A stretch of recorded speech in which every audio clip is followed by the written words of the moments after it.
In the matter of the Commonwealth versus Myles King, Norfolk Criminal Indictment 2021-0320, this matter is scheduled for an evidentiary motion to dismiss. Mr. King is present in court with his attorneys Rosemary Scapuccio, Nicole Scapuccio, and Julissa McDonough.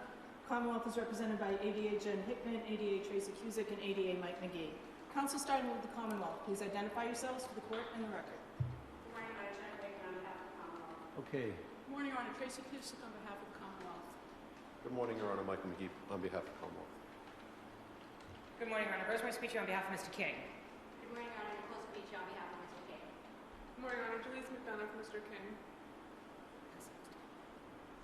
Okay.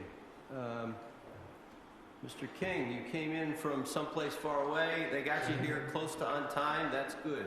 Yes. Good morning. Good morning. You can be seated.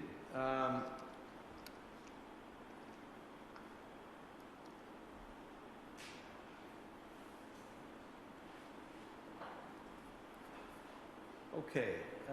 We started this hearing more than a year ago. That's correct, Your Honor. We had one partial day of evidence. We were on direct of witness number one, and we need to continue with witness number one and including cross-examination. But since we started this hearing, the hearing has morphed a little bit. There have been quite a number of additional disclosures. There have been supplemental motions to dismiss filed, two of them, as far as I can tell, one purporting to describe certain prejudice from the late disclosures, and one on the different grounds relating to Michael Proctor. And so when we spoke last time, I think I talked about being able to opine myself in advance of which witnesses we would be calling. I saw that stuff was recently filed, and I saw it too late to make that call, nor do I think I would be very good at making that call based on what's been presented to me. This is really two prongs: late disclosure and any prejudice from that late disclosure. So those are two prongs of the same issue. Yes, Your Honor. And number two, bias in the investigation as a result of Mr. Proctor's strongly held views and strongly articulated views. And I wanted to hear from you as to what we should do next. It seems to me we have to finish Mr. Lally's testimony. I have a full afternoon, unfortunately, so we have all morning. We have until 1 o'clock. But hopefully we can get Mr. Lally finished today, and then we can have further discussion about whether there is any evidence needed on the second supplemental motion relating to Mr. Proctor, and what additional witnesses we need with respect to the first issue.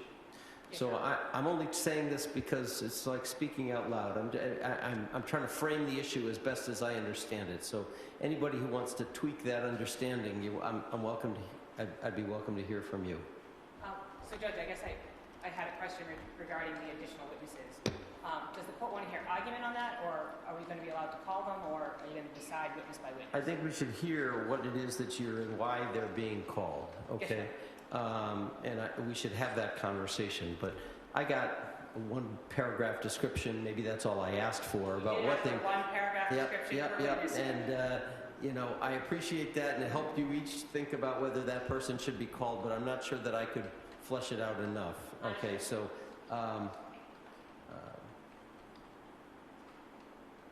I'm guilty of my own inventiveness. So, you want to start with Mr. Lally and see if we can get Mr. Lally on and off the stand, and then we can have further conversations? Sure, Your Honor. Okay, he's testifying as to the first part of the motion, the issue of I don't know if it's limited timing of disclosure and potential prejudice. I don't know if it's limited to the first part of the disclosure, because he worked with Trooper Proctor, so I'd be asking him questions regarding Trooper Proctor as well. All right, we can take those up if there's an objection. Okay? Sure, Your Honor. Okay, we can recall Attorney Lally. Oh, Judge, can I ask one question? Sure. My client has handcuffs on him, and I spoke to the court officers. I'm wondering if the court would authorize him to have the handcuffs undone for the purposes of this hearing so he can take notes. That's okay. Thank you, Your Honor. They're going to take off your hands. Thank you, Your Honor, I appreciate it.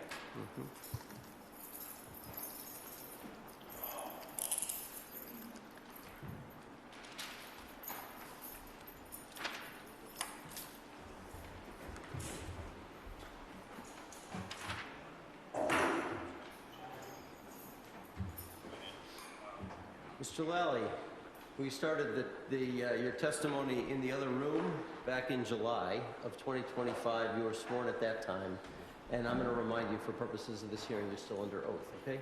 Absolutely. Okay. May I, Your Honor?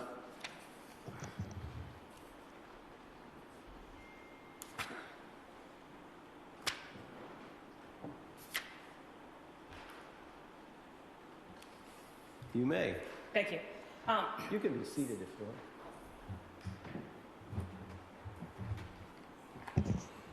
Morning, Mr. Lally. Morning. So last we spoke, we were talking about your involvement in Mr. King's case as the assigned Assistant District Attorney. Do you remember that testimony? Yes. Okay. The testimony has been transcribed. All of the parties have it. So I'm not going to go over any of that testimony. I think we're going to move on to issues that are relevant to this hearing. The first thing I want to talk to you about is, I'm not sure if we have Exhibit 1 or if we need a new copy of Exhibit 1. Please. We have it? We need a new Okay, copy. let me just talk to Mr. Lally about it. May I please, Commissioner? Sure. This is just the motion. I'm showing you a document, Attorney Lally. Can you tell me whether or not you recognize that document?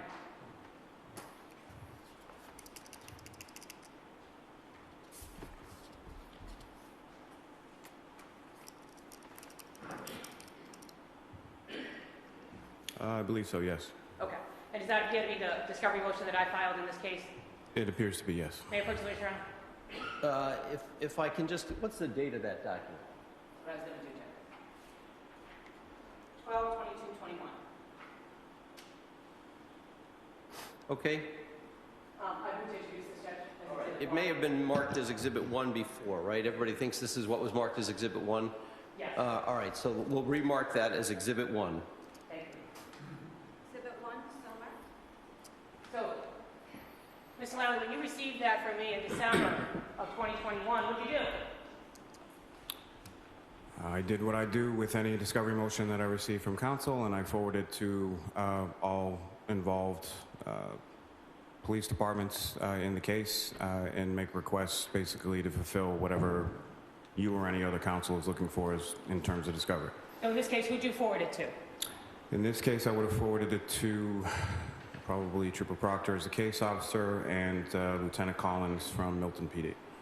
So to the state police and to the Milton Police Department, is that right? Yes, I mean, Would you have forwarded it to anyone else? Hold on, let him finish. I'm sorry, Judge. No, all I was going to say is potentially someone else, depending on the contents. I don't recall if it had something to do with the lab or the medical examiner's office or something, some other agency, then I would have forwarded to that agency as well. And then once you forwarded my discovery request to at least the state police and the Milton police, what did you do to follow up on that? If there were materials that were discoverable within the motion and I hadn't received them, then I would have followed up to find out what the status was or what was going on with those particular items. So wait a minute, who's making the determinations as to what's discoverable? Is that the state police and the Milton Police Department, based on you sending them the motion? Discoverable is a wrong term. What I meant to say was whether or not they had them in their possession, whether or not it was something that they had in their custody and control, because there certainly could be requests made within a discovery motion for items that just either don't exist or we don't have. So when you sent this to let's start with the state police. When you sent it to the state police and you said Trooper Proctor, what response did you get from Trooper Proctor back in December of 2021 about the documents that would fulfill my discovery request? I couldn't tell you. Well, do you have any notes, or did you take any notes at the time about what Trooper Proctor represented to you that was in the file that needed to be disclosed? If I did, I have not looked at notes or anything pertaining to the file in a very long time. I'm trying to answer your question, but I don't know. So you didn't look at the file before you came here and testified today? No. You knew we were going to ask about the file, right? I don't know what you're going to ask about. Well, we asked about the file a year ago, right?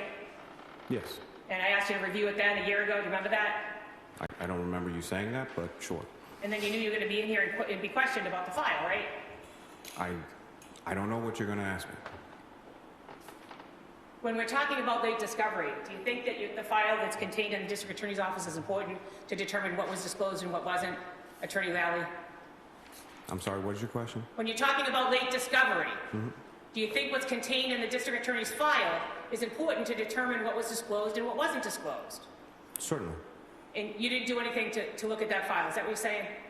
To look at notes from December of 21? No, I didn't. All right, how about your memory? What's your memory of what Trooper Proctor told you he had in terms of documents? My memory, as far, and again, I mean, it's an ongoing obligation to provide discovery. So as the case moves along and more We haven't discovery... gotten on yet, we're just talking about late Hold discovery. on, it's not done. Sorry. So recognizing that there's an ongoing obligation to provide discovery, if there's any discovery that is generated, you know, then it would be provided in the time that it was, as I did with the 26 notices of discovery and the 172 items of unique discovery that was provided to you over the course of the time that I was handling the case. Oh, so you knew about those numbers, you just don't know about the file, right? As far as, I don't know what you're referring to as the file. The file in the district attorney's office that would have the information of what notes he took during the time that he represented the Commonwealth. Okay. He told us he kept a let's just- checklist. This is not a jury trial, right? This is I a understand hearing in front of the court, okay? He did not review the file before coming in today. Next question. May I be heard, Your Honor? Yes. Mr. Lally's been sequestered for, since last year. Additionally, he's not the prosecutor. With an exception provided by me on request. Okay? I understand that. Thank you. Go ahead. So, what did Trooper Proctor give you? specific to this motion? Yes. I don't recall what, it's a 10-page motion. I don't recall everything that was listed within the motion. If he was going to give you anything, when you got it in your office, how did you document it? I'm sorry, how did I document what it was provided? Yes. In the notice of discovery that was provided to you. So the notice that was a discovery that was provided to me, that's the way you documented what the state police gave you? Is that right? Well, as soon as I receive anything, as far as discovery is concerned, I don't wait for the next court date to turn it over. What I do is, as soon as I receive something, I make a copy of it, I forward it to counsel along with the notice of discovery and cover letter attached to it. So, but my question was, the notice of discovery that you provided in this case, you said you provided 26 notices of discovery. That discovery came from Trooper Proctor, right? Not all of it. I mean, there were items from other agencies, but anything from the state police presumably would have come from him. From Trooper Proctor? Correct. Okay. And so my question to you is, when you get whatever you get, so how does Trooper Proctor give it to you? Does he email it? Does he drop it off? Do you have a conversation? How does that happen? It varies depending on what it is. It could be any one of those things. Okay. So do you know how many times you met with Trooper Proctor regarding this case and the discovery? No. And can you tell me when he sends discovery to you, whether it's by email or he drops it off or you have a conversation, how do you document that in your file? I don't think I would necessarily document that I received a certain item on a certain day. Again, as soon as I receive it, what I do with it before the end of the day is I type up a notice of discovery, I make a copy of whatever the discovery item is, and I would then send it off to defense counsel. Okay. And did you do the same thing with the Milton Police Department? You sent the motion to the Milton Police Department, is that right? Yes. And how would you communicate with the Milton Police Department about that, about documents that they have responsive to that discovery request? In the same manner, as far as whether I couldn't tell you if it was a phone call or an email, but it was, I mean, as far as forwarding the discovery motion to them, that was done via email, but as far as, you know, any subsequent conversations in relation to it, you know, essentially what I'm looking for from every department in every case that I've ever done is anything and everything that you have. And do you tell them that? This motion asks specific things, but I want anything and everything that you have. Did you say that to the Milton Police, sir? Yes. And did you say it to the state police, sir? Yes. Okay. And then did you keep track, I think you said last time you had a checklist of what was turned over and what was still outstanding. That was something you kept in your file, is that right? I'm not sure what checklist you're talking about. Well, you talked about a checklist last time we testified. You said the way you kept track of things is that you had a checklist, and when things were turned over, you would check it off. Remember that testimony? I don't. You know, is that what you did? Did you have a checklist? So I would have a checklist when I first get assigned to the case as far as items that I'm looking for purposes of grand jury and for purposes of general discovery, because my intention is always to sort of front load the discovery and give counsel as much as humanly possible at the arraignment date. Subsequent to the arraignment date, if there was something specific that was either requested by counsel or there was a motion filed, then yes, I mean, I would keep that, or do my best to keep track of, you know, what was outstanding and what we were looking for. And was that by checklist like you talked about before? So the checklist thing I think you're talking about is probably something that I do prior to indictment. So a checklist is sort of initially when I receive the file, then I'm going through it and trying to figure out, you know, what do we have in this case as far as evidence is concerned? Is there video? Is there photos? Is there some sort of grand jury subpoena for third-party records I need to do, or what have you? So with respect to let's start with the state police. When you received the documents from the state police, you immediately put together a discovery notice and sent it out. Is that right? Correct. And the same thing with the Milton police, is that right? Correct. All right. And then at some point, I assume you looked through what they gave you, right, before you sent it out? Well, I would, yes, review things before providing them to anybody, sure. Okay. And did you make any determinations that anything that the state police gave you was not discoverable? No. Did you make any determinations that anything the Milton police gave you was not discoverable? No, and to be honest, I don't think I've ever looked at any piece of discovery and said I'm not going to give this to the defense attorney because I don't think it's discoverable. That I don't do. I don't make those calls. I think that's something for the court. Well, you have to determine what's discoverable because you have to turn it over, right?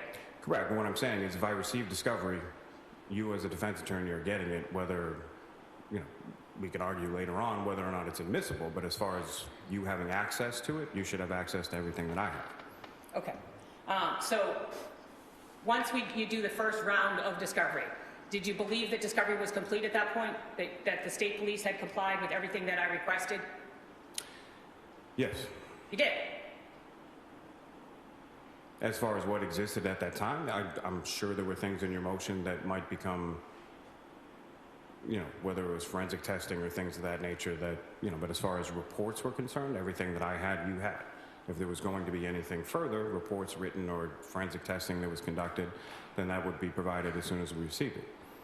So it's your position that the first round of discovery, Discovery 1, contained all the information that the state police had up to the date that you disclosed that information, is that right? That's my understanding, yes. And what about the Milton Police Department? When you sent them the motion, is that the same thing? What they turned over to you was everything that they had? That was my understanding, yes. I want to be very clear about what your testimony is, Mr. Lally. Is it your testimony that as of the first disclosure, you had disclosed everything that you had or everything that the state police had? So in the first disclosure, it would have been every single thing that I had. And if there was, I believe this motion is dated in December of 21, which was, I believe, around the time that Mr. King was arraigned in this court. So then that would have been post-indictment, post his arraignment, then that would have been forwarded to the relevant police departments and a request made to, you know, any and all materials that are contained within the motion or any other materials that the departments have, I need. So let's continue about the Milton Police Department. So it's your position that when Milton responded to you in the first discovery motion, they gave you everything that they had generated through the date of that disclosure, is that right? That's my understanding, yes. Okay. Did you do anything to make sure that you got everything from the Milton Police Department? Do anything further than ask for everything and been told that I had everything? No. Well, let's stop there. Who told you you had everything from Milton? Who said you had everything we have? Who said that? That would have been Lieutenant Collins. Lieutenant Collins. So you had a conversation with Lieutenant Collins sometimes before you filed the first discovery notice in which he told you you have every document that we produced on this case through today's date. Is that what happened? Yes. Okay. And did you at that point say, let me see your file? I did not, no. Is there a reason you didn't ask to see the file? I accepted his representation that I had everything that he had. Okay. And you found out later that that wasn't true, right? Correct. So I guess my question is, when a police department tells you that they've given you everything, and you take that at face value that they've given you everything, is there any follow-up at all to say, let me see your whole box, let me see all your stuff, send me your electronic file, anything like that? At that time, no. Okay. So I guess the question is, how can you represent to the court that you've turned everything over? You're relying on the individual police departments to tell you that they gave you everything? At that time in the case, yes. Okay. So are they the ones that are looking at the discovery motion saying these are the things that King is asking for and these are the things we have to disclose? Or are you saying, give me everything? Both. I'm giving them a copy of the motion so they can know specifically what you've requested. And then I'm also, at the same time, telling them to give me anything and everything, even if it's not encompassed within your motion. Okay. So, I'm sorry, Judge. Did you No? Go ahead. Okay. So you're doing both. You're saying you have an obligation to turn over all the reports, so you want everything. And then you're also showing them the motion saying this is what has been specifically requested, right? Correct. Because despite what's specifically requested, there's a Rule 14 obligation for you to turn over discovery, right? Yes. And discovery certainly encompasses police reports, is that right? Yes. And grand jury testimony, is that right? Yes. And any type of scientific testing, is that right? Yes. Witness statements, is that right? Yes. Okay. And in this case, from the Milton Police Department, who was it that told you that you had everything? I'm assuming it's Lieutenant Collins. He was my primary contact with the Milton Police during So that time. when Lieutenant Collins told you that you had everything, you relied on Lieutenant Collins' representation that he had given you all of the reports, all of the interviews, all of the materials that were contained in his file, is that right? Yes. And you never did any follow-up to find out whether or not that was true, is that right? No. All right. So when do you do the follow-up to find out if you have everything? Because you filed 26 discovery motions in this case, right? Notices of discovery, yes. Okay. 26 notices of discovery, we still didn't get all the reports from Milton. Is that fair to say? That's my understanding now, yes. So how does that happen? What happened there? How does that happen? Yes. I couldn't tell you. So at any point in time before filing these 26 discovery motions, do you make arrangements to go down to the Milton Police Department and look through their file? No. At any point in time, while you were the assigned assistant district attorney in this case, did you go down to the Milton Police Department and look through their file? No, because normally that is something that I do when a case gets a trial date. When the case gets to trial? No, not when the case gets to trial. When the case gets a trial date, I would then meet with each of the individual officers and make sure that there's nothing that they have that I don't. Okay. And so do you do that on the day that the trial date is assigned, or you do it closer in time to when the trial actually is going to happen? It depends. Depends on the case, depends on the complexity, depends on how many witnesses, depends on how much time would be necessary to prepare for trial. So what happens when you finally do this review of their file, and you find documents that haven't been disclosed? What happens then? Then that would be something that I would immediately turn over to counsel. And what if it's on the eve of trial? It would not be on the eve of trial. I don't meet with witnesses. I don't wait to meet with witnesses until the eve of trial. What did you wait for in this case? How long did you wait? This case didn't have a trial date when I... Oh, it did. It had a trial. It had a trial date, I think, 8 months after the fact, but it was also 8 months from the date when it was reassigned to Ms. Hickman. When it was reassigned to Attorney Hickman, is that what you're saying? Yes. Okay. So it's your practice within the Norfolk County District Attorney's Office to ask for the individual police departments to give you everything and to send them the motion, but to not do any follow-up until there's a trial date. Is that right? I wouldn't say that there's no follow-up. There were subsequent motions that you filed that, again, same practice as far as copying the motion and sending it to them. If there was anything that I became aware of that may exist, obviously I would follow up on that. But as far as when I ask them for everything and I get a representation that I have everything that they have, I assume that I have everything that they have.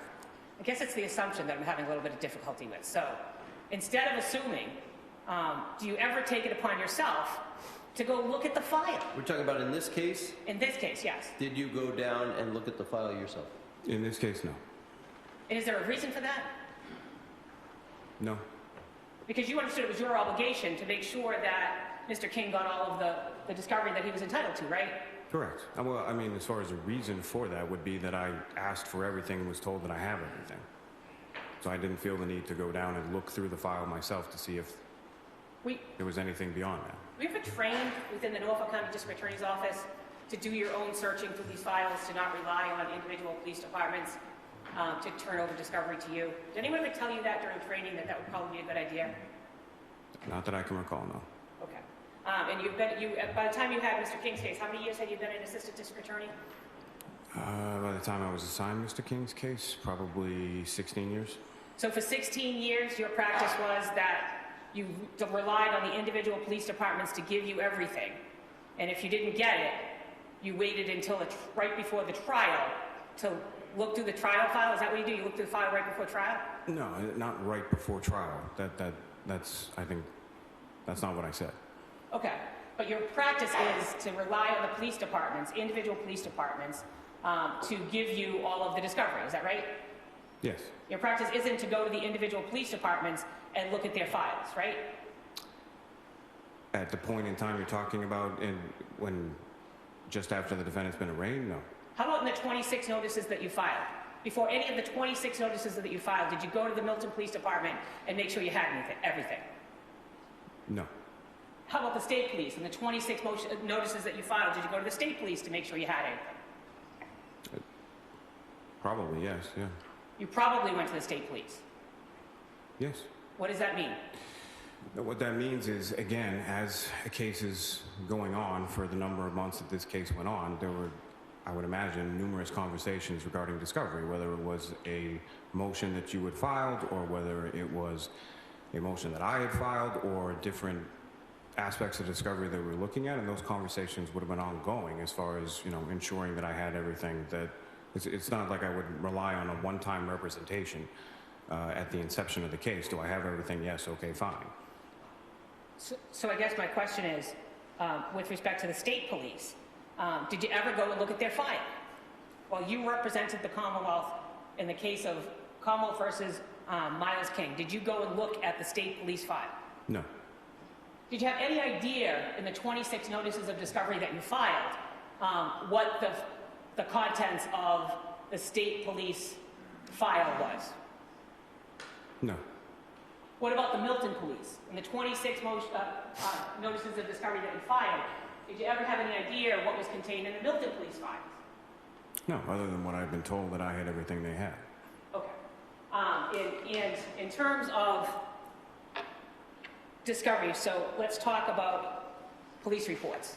So all of these police reports that are generated in 2025 by the Milton Police Department after ADA Hickman went and actually looked at the file, you understand that there was a number of police reports dated on the date of the incident or shortly thereafter that were never turned over to the defense. You understand that, right? My understanding was one. I don't know about a number of them. You only knew that there was one. That was my understanding, yes. So you thought there was one police report missing from Milton, not a bunch of police reports that ADA Hickman turned out when she actually went through the file. My understanding is as far as police reports, there was one. What about documents?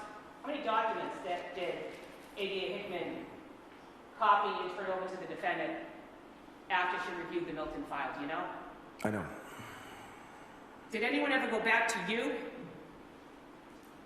and ask you why these weren't turned over to the defendant? No. Did you ever talk to ADA Hickman and try to explain why these weren't turned over to the defendant? As far as the why, no. I mean, the why is obvious. I wasn't aware of them, so they weren't turned over. Okay, so why weren't you aware of them? Didn't anyone ask you that? How were you not aware of these reports? No. Nobody from the district attorney's office asked you why you weren't aware of these reports? Objection. Sustained. Did Attorney Hickman ask you why you weren't aware of these reports? Objection. Sustained. In any event, the reports get turned over in 2025, and you think it's one report that gets turned over in 2025. Is that your understanding of the late disclosures in this case? My understanding as far as the police report, yes. Were there other documents that were, to your knowledge, taken from the Milton file that weren't turned over? Your Honor, Yes. may I be heard? You may be heard. There's been a number of notices of discovery that speak for themselves, and ADA Lally was not the prosecutor after December of 2025. Right. I'm not sure I understand the relevance of what he knew about later disclosures by others. Because he said there was one document, Judge. There's way more than one document, so I was going to get there. But I don't understand what his knowledge in 2025 of later disclosures, how that's relevant to the question of why that stuff wasn't turned over. Well, because he said it was one document, Judge, and I need to make a record of what was actually turned over by ADA Hickman. All right, the record already exists in the file of what was turned over. So are you saying that the court will take the Commonwealth's notice of discovery 28 as evidence in this case, Judge? I don't see why not. All of these notices of discovery are part of the record. Right.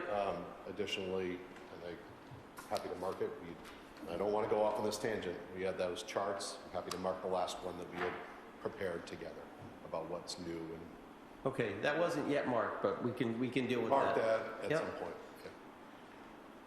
So have you ever withdrawn from representing the Commonwealth in this case?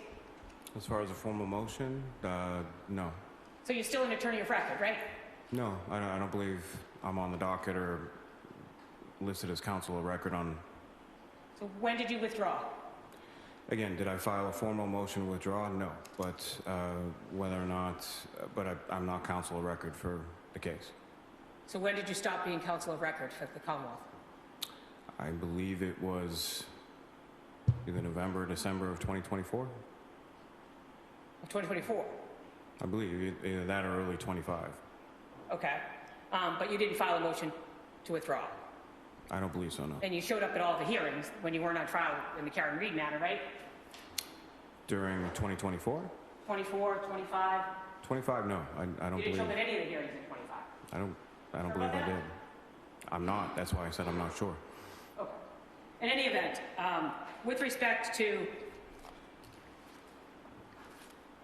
the state police, you said you spoke to Trooper Proctor, you asked him for everything, he sent you information, and ultimately you turned that over. Is that right? Correct. All right, let's talk about the search warrants. You realize that there were search warrants that were contained in the file dating back to 2021 that weren't turned over, right? Contained in what file? I'm sorry? Contained in what file? Objection The to form state of the police question. file? Let's have a question from the beginning. Sure. Can I approach you, Mr. Honor? Yes. Can you look at these documents and tell me if you recognize them?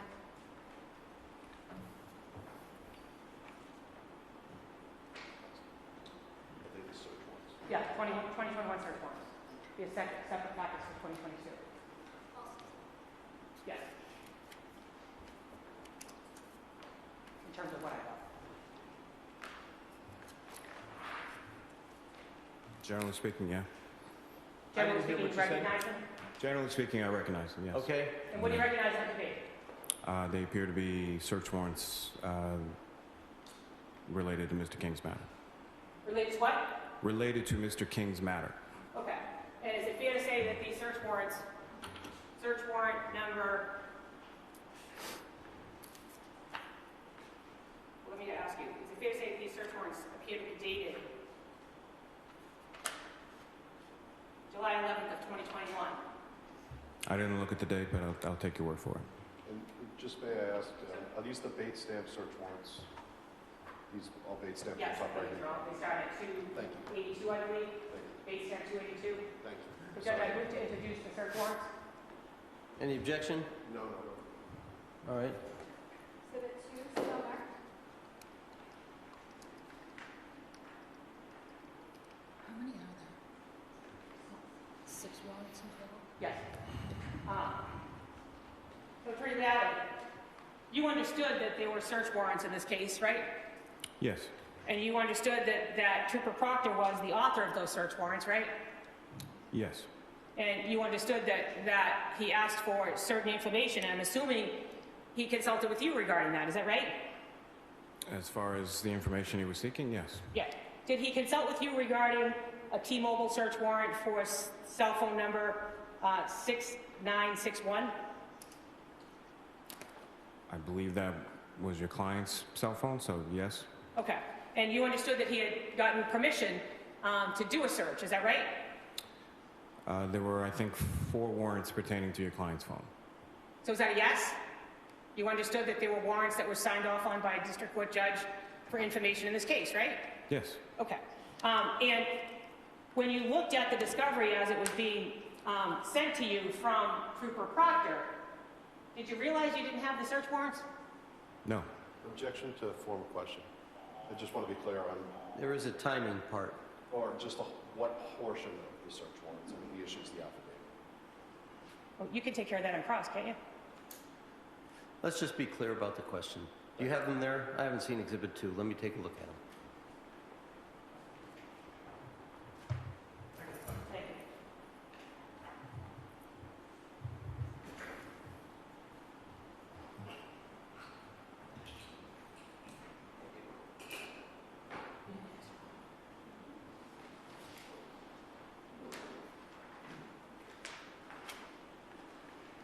So Judge, I have an extra copy. You can read along if you want with that copy. Well, the material that I have here that you've handed up, some of it is Bates numbered and some of it is not. Some of it is clearly not search warrant affidavit stuff. I don't know what all this stuff is. I'm sorry, Judge? Some of this is search warrant, some of it's not. Some of it is underlying documents. I don't know what those underlying documents are. Maybe they're exhibits to an affidavit. I have no idea. They're not all Bates numbered. So I just want to make sure that there's no objection to this document. I know we just admitted it, but there were representations about it, what it was. Right, I believed it was all the search warrants, Judge, that were All right, being if we can hand this back to the ADA. I do have a clean copy of it. Yeah, that's fine. The Commonwealth wants to introduce their copy, that's fine. Do it.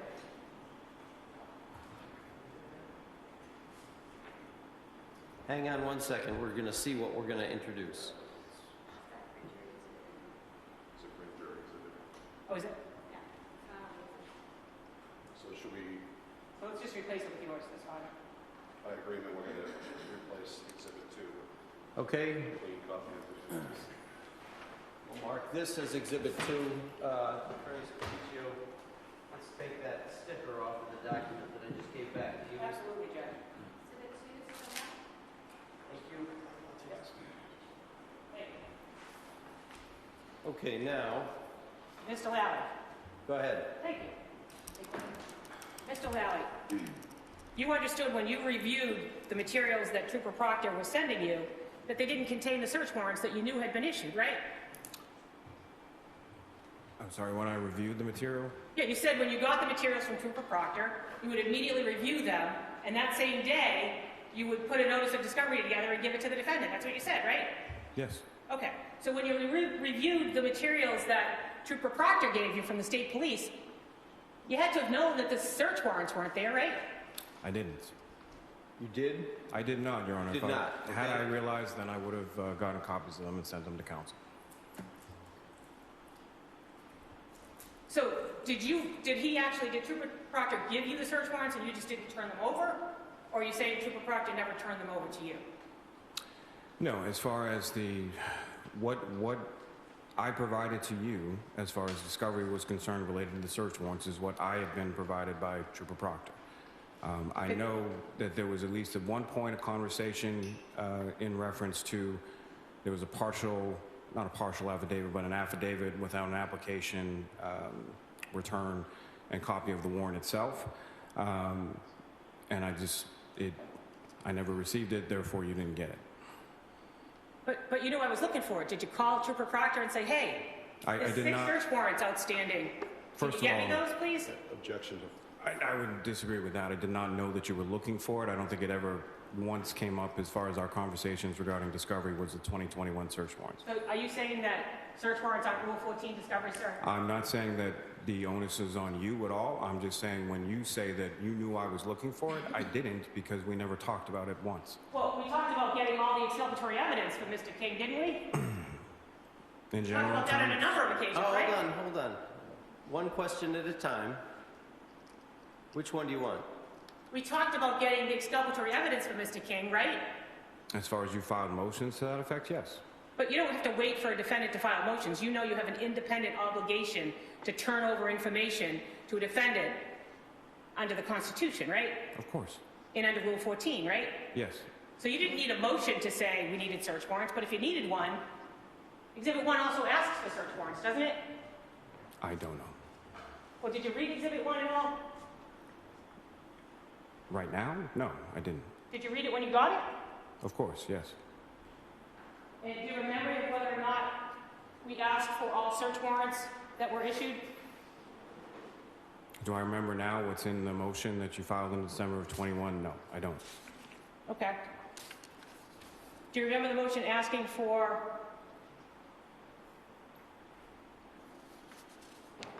all documents, all turret tapes, all brick reports? Do you remember that? Objection. What's that objection? He either remembers or he doesn't. My point is, it's been marked as an exhibit. Yeah, She it's took in it away from evidence. him, she's quizzing him on it, I just, In any event, you didn't realize that you hadn't turned over the search warrants until when, sir? Until I was made aware of it after Ms. Hickman took over the case.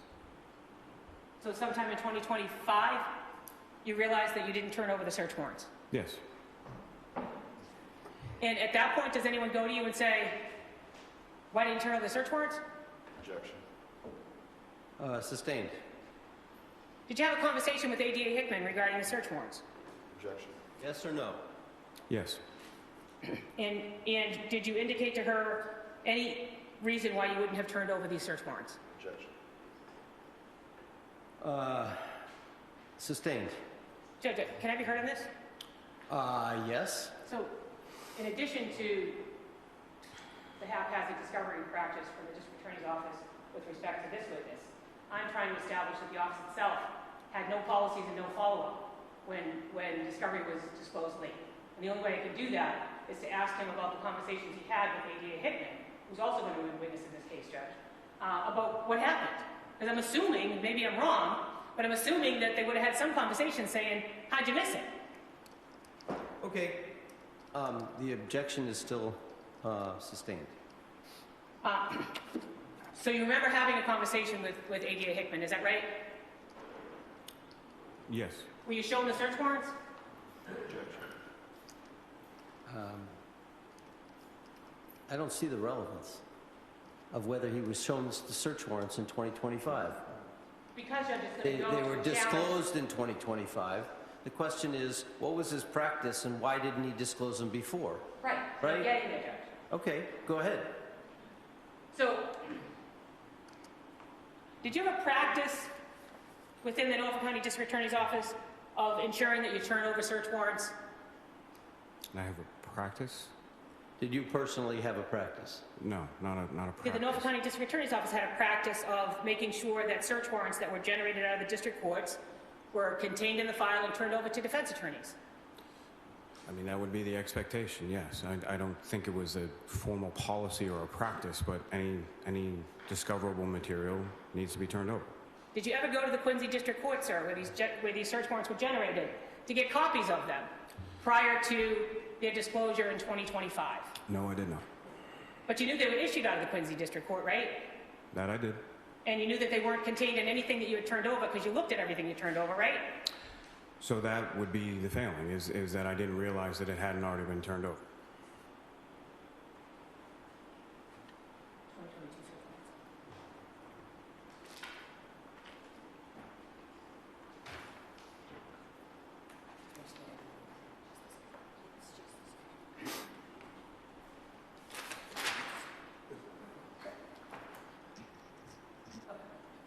So, sir, are we then aware that there were another 4 search warrants that were issued in 2022? Yes. Did you have any participation in drafting the affidavits for those search warrants? Drafting? No. Who drafted the affidavits for those search warrants? My memory would be Trooper Proctor. Trooper Proctor drafted them. I believe When so, yeah. When he finished drafting, does he send it to you and say, is this okay? Can we file it? It might be forwarded to my attention for edits or things of that nature, but I wouldn't consider myself drafting it. Okay.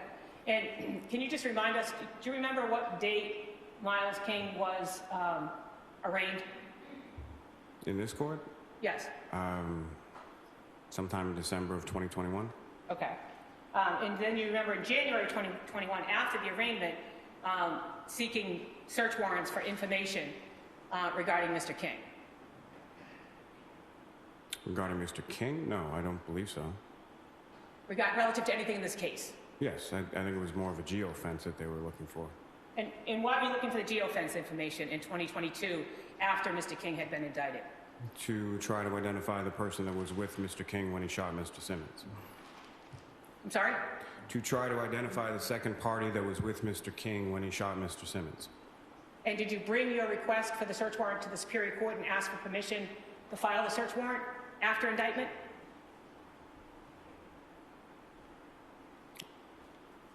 I don't believe so, no. Do you know whether or not you have an obligation to do that once a defendant is indicted and you want to file an additional search warrant to bring that to the attention of the Superior Court? That is my practice, yes. And did you do that in this case? I didn't do anything in this case in reference to search warrants as far as bringing a search warrant. I'm sorry? I didn't bring any search warrants, so I don't recall where it was brought. So are you saying that Trooper Proctor did this on his own and you were unaware of it? I'm not saying unaware, I'm saying as far as I was not involved in applying for search warrants. Okay, but you knew they were happening, right? Yes. And so my question to you is, do you believe you had any obligation to come before the Superior Court after Mr. King was arraigned to ask for permission to file additional search warrants? Any obligation? No. Did you come before any Superior Court and ask for permission to file additional search warrants in this case? Did I? No. Do you know if anyone from your office did? I don't believe so, no.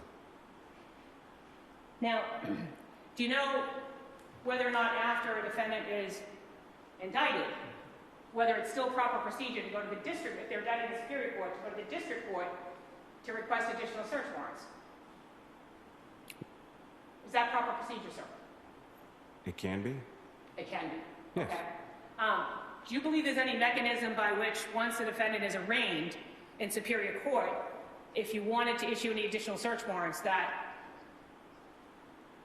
a defendant has an opportunity to be heard? No. Judge, I'd move to introduce the search warrants numbered I think they start with 2-1, 2-2, 2-3, and 2-4. My copies are not date stamped. I don't know if the public's going to have a problem with it, but you can look at them. Okay, so neither copy are date stamped. So can I put two in, Your Honor? Yes. These are the 2022 search warrants. Can you just take a look at them and verify that we're talking about the same thing, please?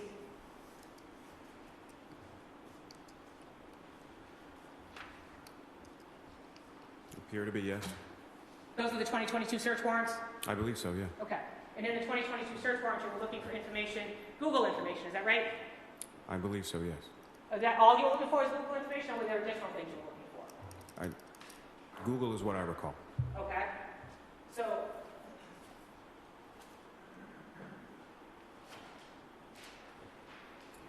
you asked for information from T-Mobile, Sprint, AT&T, and Verizon, is that right? That's my understanding, And yes. those are all Google warrants relative to activities that took place on the day of the homicide, is that right? Yes. Would I move to introduce the 2022 search warrants as the next exhibit? Any objection? No, Your Honor. Exhibit 3. Exhibit 3, so marked. Thank you. Just want to make clear for the record, these are not geofence. I know I can bring this up on cross. They are geofence. Okay. They're not. They are not. Tower dumps. Okay. I was just going to get there, Judge.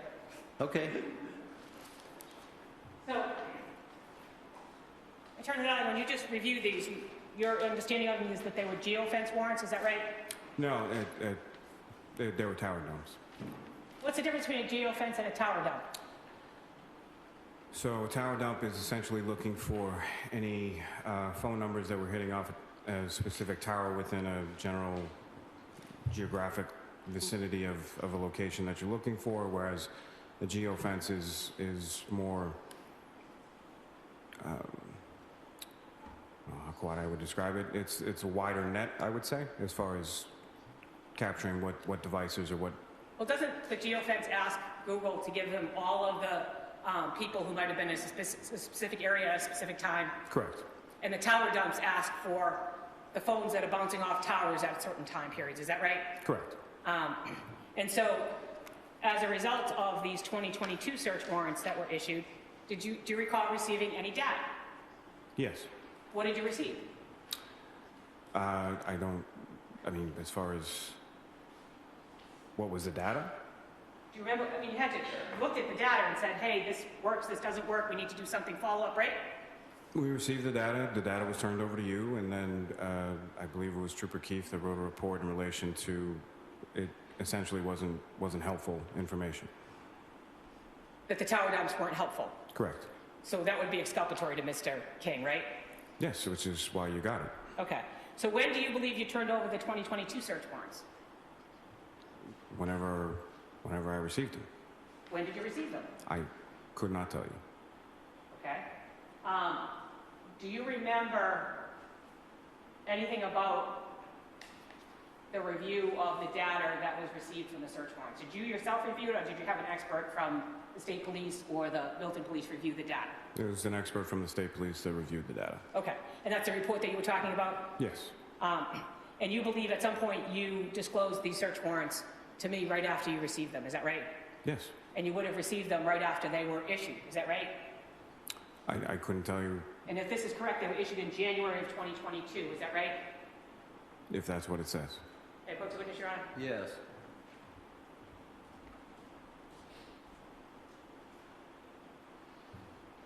Yes, January 13th. So you would have disclosed them shortly after January 13th of 2022, right? I don't know when I disclosed them. I You disclosed already them. told us as soon as you got them, you reviewed them, and that same day, you put together a discovery notice and you sent it out to me, right? That was my general practice, yes. Did you not follow your general practice with the 2022 search warrants? I may not have had a copy of them on January 13th, 2022. So my question is, when did you get them? When did you get a copy? I would have to look at the notice of discovery, but it would have been within a short time prior to me sending that to you. Okay. And so if these were returned on January 18th and signed off by Trooper Proctor on January 21st, would you expect the discovery notice to include, the next discovery notice to include the 2022 search warrants? If I had copies of them, yes, but I How long couldn't. does it take for the police to give you search warrants when they execute them and get returns? Is there like a lag period there sometime? Is there a lag period? I don't know when I received them. You don't know when you receive them. No. Would there be something in your file that tells you received search warrants on such and such a date? Notation in the file? No. No. Okay. And then let me ask you something else. Do you recall, was it your practice when you were working on this case to bait stamp any of the discovery materials? No. And did the Norfolk County District Attorney's Office have a practice of bait stamping discovery materials? I would say some DAs do, some DAs don't. But your practice was to not bait stamp, is that right? It wasn't an affirmative choice, but no, I didn't bait stamp discovery. Okay. And did you ever have any trainings on how helpful bait stamping discovery is within the Norfolk County District Attorney's Office? No. Okay. In your practice of not bait stamping discovery, are you relying solely on the discovery notices that you produced to me to determine what information you turned over? No, I mean, it would be, the notice of discovery would be what information has been turned over, and then if there was, obviously, whatever information is in the file. So I guess, I don't think I followed that. So my question to you is the way that you keep track of discovery in this case, the notices of discovery that you sent to me? Yes. And in addition to those notices, there wasn't, as far as you were understanding, any other discovery out there, right? Correct. Okay. Now, you remember an individual, can you turn this up? You remember an individual by the name of Turner, right? Yes. And who was Mr. Turner in this case? What role did he play? Mr. Turner was an individual who was identified on a ring camera who was providing CPR to Mr. Simmons. So he was there at the time that Mr. Simmons, well, he's one of the people that were there at the time that Mr. Simmons was receiving aid, is that right? Yes. And he was at the head of Mr. Simmons' body, is that right? I don't know if he was at the head of the chest, but he was in, yes. Okay. And was he a black or white individual? Black, I believe. Okay. And when's the first time you heard the name Turner in the course of this investigation? Do you recall? At some point, it took a bit of time, I believe, to identify. He didn't stay on the scene, so it took a bit of time for us to establish his identity from talking to people around the neighborhood, and then I was given a name and I summoned him to grand jury. When you were talking to people around the neighborhood, were you showing them a photograph of Mr. Turner?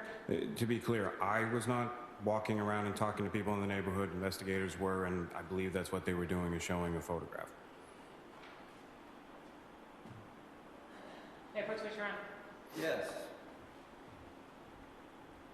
You can review this document, tell me whether or not you recognize it.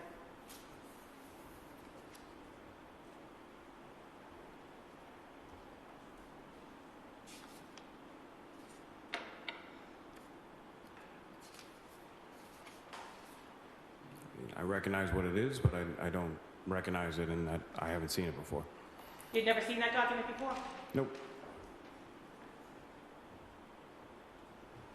And what do you recognize it to be, sir? It appears to be a photograph of Mr. Turner from the video.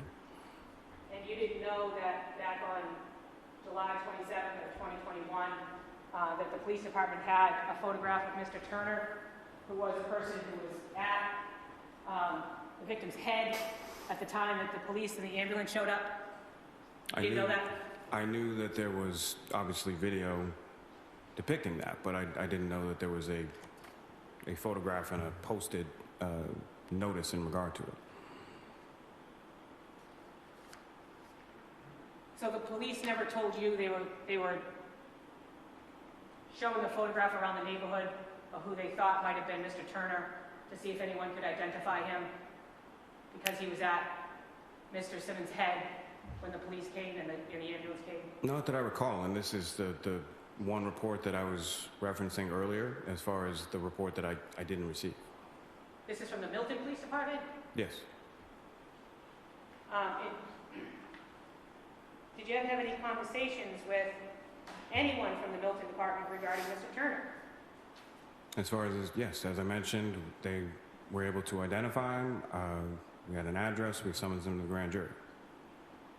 Did you ever speak to a Sergeant Clifford Murphy regarding Mr. Turner? Regarding Mr. Turner, not that I can recall, no. I'm sorry? No, I don't believe I talked to her about... What about Lieutenant Michael Pollard? Did you talk to him about Mr. Turner? I believe he would have been the one to give me Mr. Turner's information so I could issue him the summons. What about Milton Detective Mr. Similodoro? Not that I can recall specifically in relation to Mr. Turner, no. Okay. So, when did you become aware of this photograph? Well, first of all, let me introduce it. I have a copy of the report as well. I'd introduce this as the next exhibit, Judge. Any objection? No, Your Honor. All right. Are we on number 4? Wait, I want to see it first. What's this? That's a copy of what I'm introducing. She just has to see it. You want to see this one? Yeah, it is a photo. The photo is third page.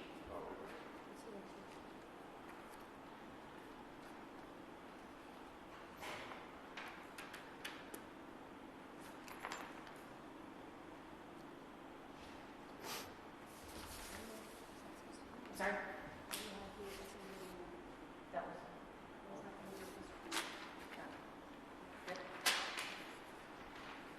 May I see the document, please? Sure. The next copy.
All right, thank you.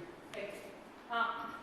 So, Attorney Lally, when's the first time you became aware that either the Milton Police or the State Police were showing photographs of what they thought was Mr. Turner to individuals in the neighborhood? In 2025. When in 2025, sir? I don't know. Did anyone ever report back to you that they had a photograph of Mr. Turner? No. And you understood how important Mr. Turner was, right, to the defense? Potentially. Okay, because Mr. Turner was there when this alleged statement, Mizzy Cash did it, was supposed to have been said, right? No. I'm sorry? No. I'm sorry, was there an objection? Yes. No, overrule the objection. What's the answer? No, that's not my understanding. What did you, well, you said you didn't know anything about the photograph of Mr. Turner, so now you know he wasn't there? No. You asked me whether or not I knew that Mr. Turner was there when the statement was made. I don't know that. When the statement was made, it was made to Officer Colligan, who was leaning into Mr. Simmons as he lay on the ground. I don't know that Mr. Turner was there because Mr. Turner was gone prior to the officers arriving there. That's why they didn't identify him initially. Well, they So did my assumption describe would be him, right? that Mr. Turner wasn't. Stop. The officers described Mr. Turner, right? No, I think they The officers described described Mr. Turner. They described him as a heavy-set black man, right? that they observed in the video, yes. I don't think they observed him on scene. Well, did you ever ask them, hey, you know if Turner heard that statement? This was Mizzy Cash?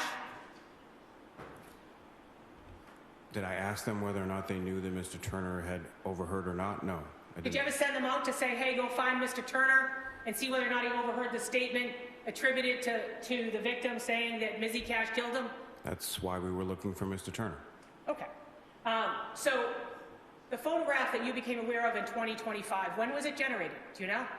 I don't. Did you, so somebody else did this without your knowledge? Is that what happened? Not without my knowledge.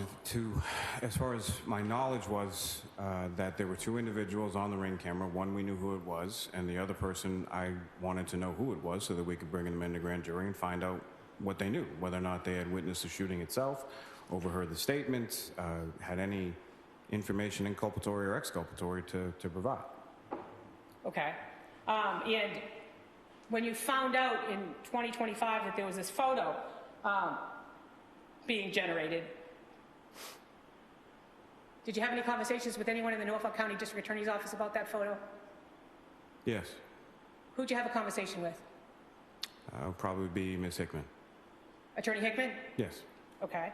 And did you ever get to the bottom of why you weren't provided with a photograph of an individual who may have been an eyewitness to this crime? No. Overruled. I'm sorry, what was the answer? No, No. that was the answer. I didn't hear it, Judge, that's why I asked. Okay, no problem. Now, you understand that before the information was disclosed to me in 2025, Mr. Turner passed away, right? That's my understanding, yes. So the defense would have never had an opportunity to find him and interview him. Objection. We did, There was an objection. okay? Well, I mean, let me just understand. Having read the papers, my understanding was that Turner was brought to the grand jury I'm getting there, Judge. and invoked, Yes. right? So I assume that the grand jury minutes were disclosed. So the predicate for your question is, you know, maybe it's several steps away. Maybe the grand jury minutes involving Mr. Turner were never disclosed to you. I don't know, but We're getting there, Judge. let's get there. Okay. So, was Mr. Turner ever summoned to the grand jury? He was. And how'd you find him? Again, I was given the information from Lieutenant Collins as far as his name, address, and sent him a summons. Where did you summons him? Do you remember? I don't. Okay. When he got to the grand jury, sir, did he testify in front of the grand jury? He did not. Why not? He had indicated prior to the day of his testimony that he wished to speak to an attorney in regard to a fifth.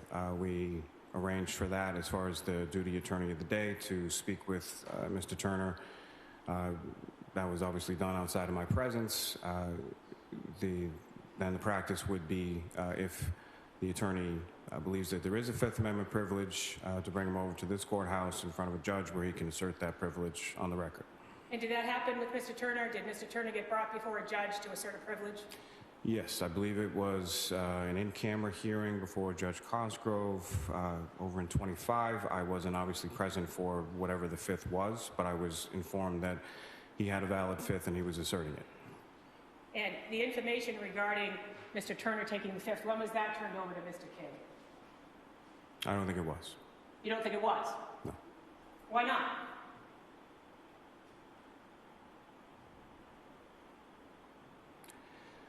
I mean, I don't have a good explanation for that other than it was never asked for and it's not really a statement by him.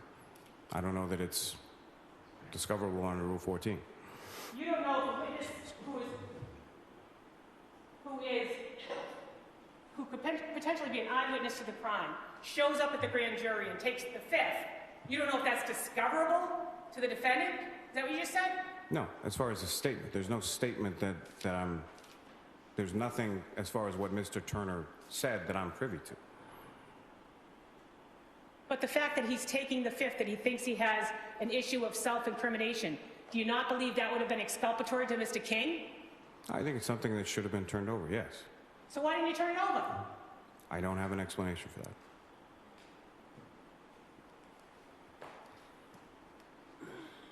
All right.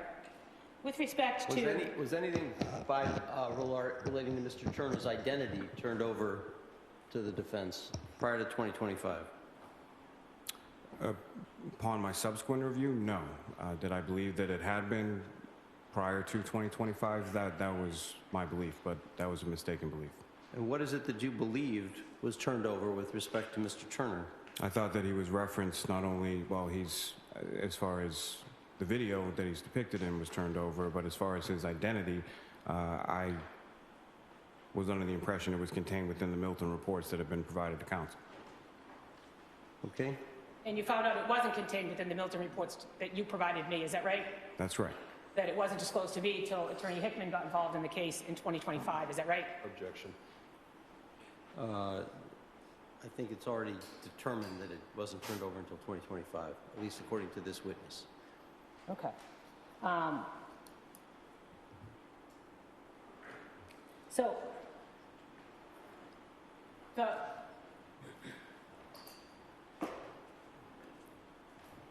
photograph of Mr. Turner, do you know if it was generated from brick? The brick, do you know what the brick is? I know what the brick is, yes. Okay. What's the brick? Tell the court. It's a intelligence gathering database from the Boston Police Department. Is it the gang database for the Boston Police Department? I don't think it's exclusively a gang database, but it is used to identify gang members, yes. Okay. And do you see reference to the brick on the photograph that we believe is Mr. Turner on the bottom right-hand corner?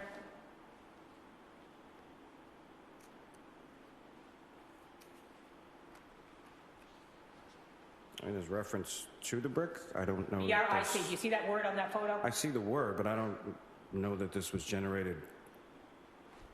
It was distributed by the brick, but I don't know that it was generated by the brick. Okay. Did you have any idea when you represented the Commonwealth through 2025 that there was some reference to brick in Mr. Turner in a photograph that was possessed by the Milton Police Department but not turned over to me? No. Had I been, we would have had it. Okay.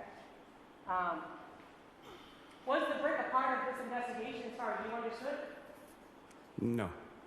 So how did the brick end up on this flyer saying, if you have any information, please be advised, contact Trooper Proctor, Milton Police Detective Similidoro, or the brick?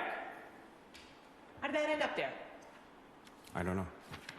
Do you know whether or not Mr. Turner has any brick entries? I don't.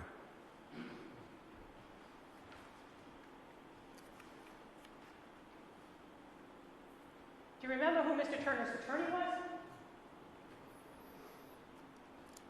No.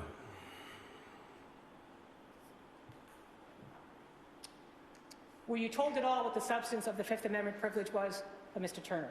No. But you believe that a judge in the Superior Court found a valid Fifth Amendment privilege that disqualified him as having to respond to the grand jury subpoena. Is that right? Correct. Now, you remember there being some, what's the camera? Ring camera video in this case. Do you remember that? Yes. And do you remember the ring camera video with the two kids, one in a red sweatsuit, one in a green sweatsuit, that were seen, according to the witnesses, in the 911 somewhere near the crime scene? Do you remember that? Objection. Overruled. I don't recall that in reference to a ring video. Okay. Do you remember anyone putting in some ring camera at the grand jury? Was that you? Yes. And do you remember the ring camera showing kids walking down the street? One in a green sweatshirt, one in a green sweatsuit, one in a red sweatsuit. No. Nick, do you have that? Do you remember at all whether or not it was represented to you that what you were introducing at the grand jury with respect to this ring camera was the entirety of the ring camera? Is that what you understood when you were introducing it to the grand jury? Yes. Did you ever learn that it actually wasn't the entirety of the ring camera? That there were other things on the ring camera that weren't turned over, either to you or to me? Objection to form of the question. I'm just trying to understand what. It's compound, and I'll ask you to just break it down. Sure. The ring camera that you introduced at the grand jury in the case against Mr. King, did you understand that to be the full ring video that police officers generated or seized as a result of this case, right? Yes. No one told you they edited it in any way, right? No. And if it was edited, you would have introduced the whole thing, right? Correct. Okay. And did you ever learn in the course of your representing the Commonwealth in this case that what you introduced in front of the grand jury wasn't the entire ring camera? Did I ever learn that? No. Are you just finding out about this for the first time today? Right now. Okay. And if I told you that ring camera had an individual dressed in a green sweatsuit and an individual dressed in a red sweatsuit walking in the area of the crime at the time, would that have been something you'd sent your officers out to investigate? Yes. And did you do that in this case, sir? Did I send them out to investigate something I wasn't aware of? No. Can you think of any reason why a police officer would edit a ring camera before sending it to the grand jury? Objection. Overruled. Can I think of a reason?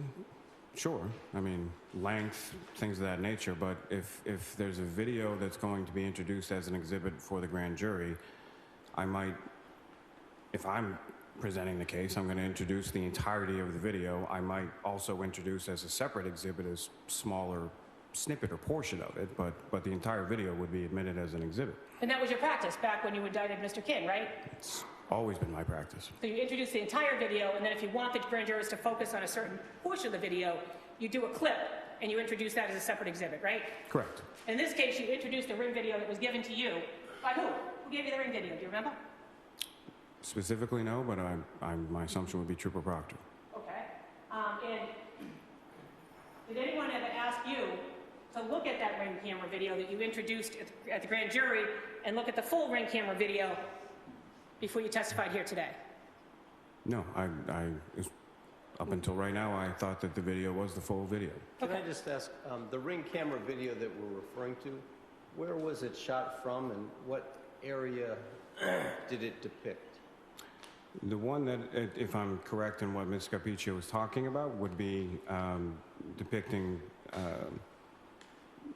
sort of the front area of Mr. Simmons' home where he was found, where he was being treated by Mr. Carter and Mr. Turner, if I'm correct in what she's referring to. Okay. And that's where first responders responded? Yes. Okay. And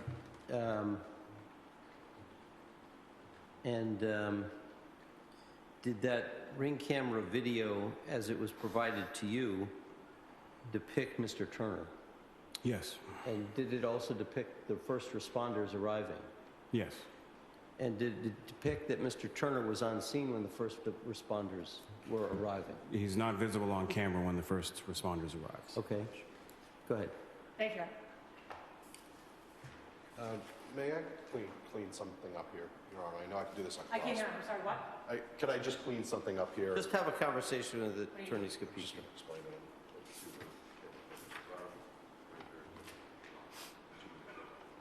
Put this in, the new one, just all of it.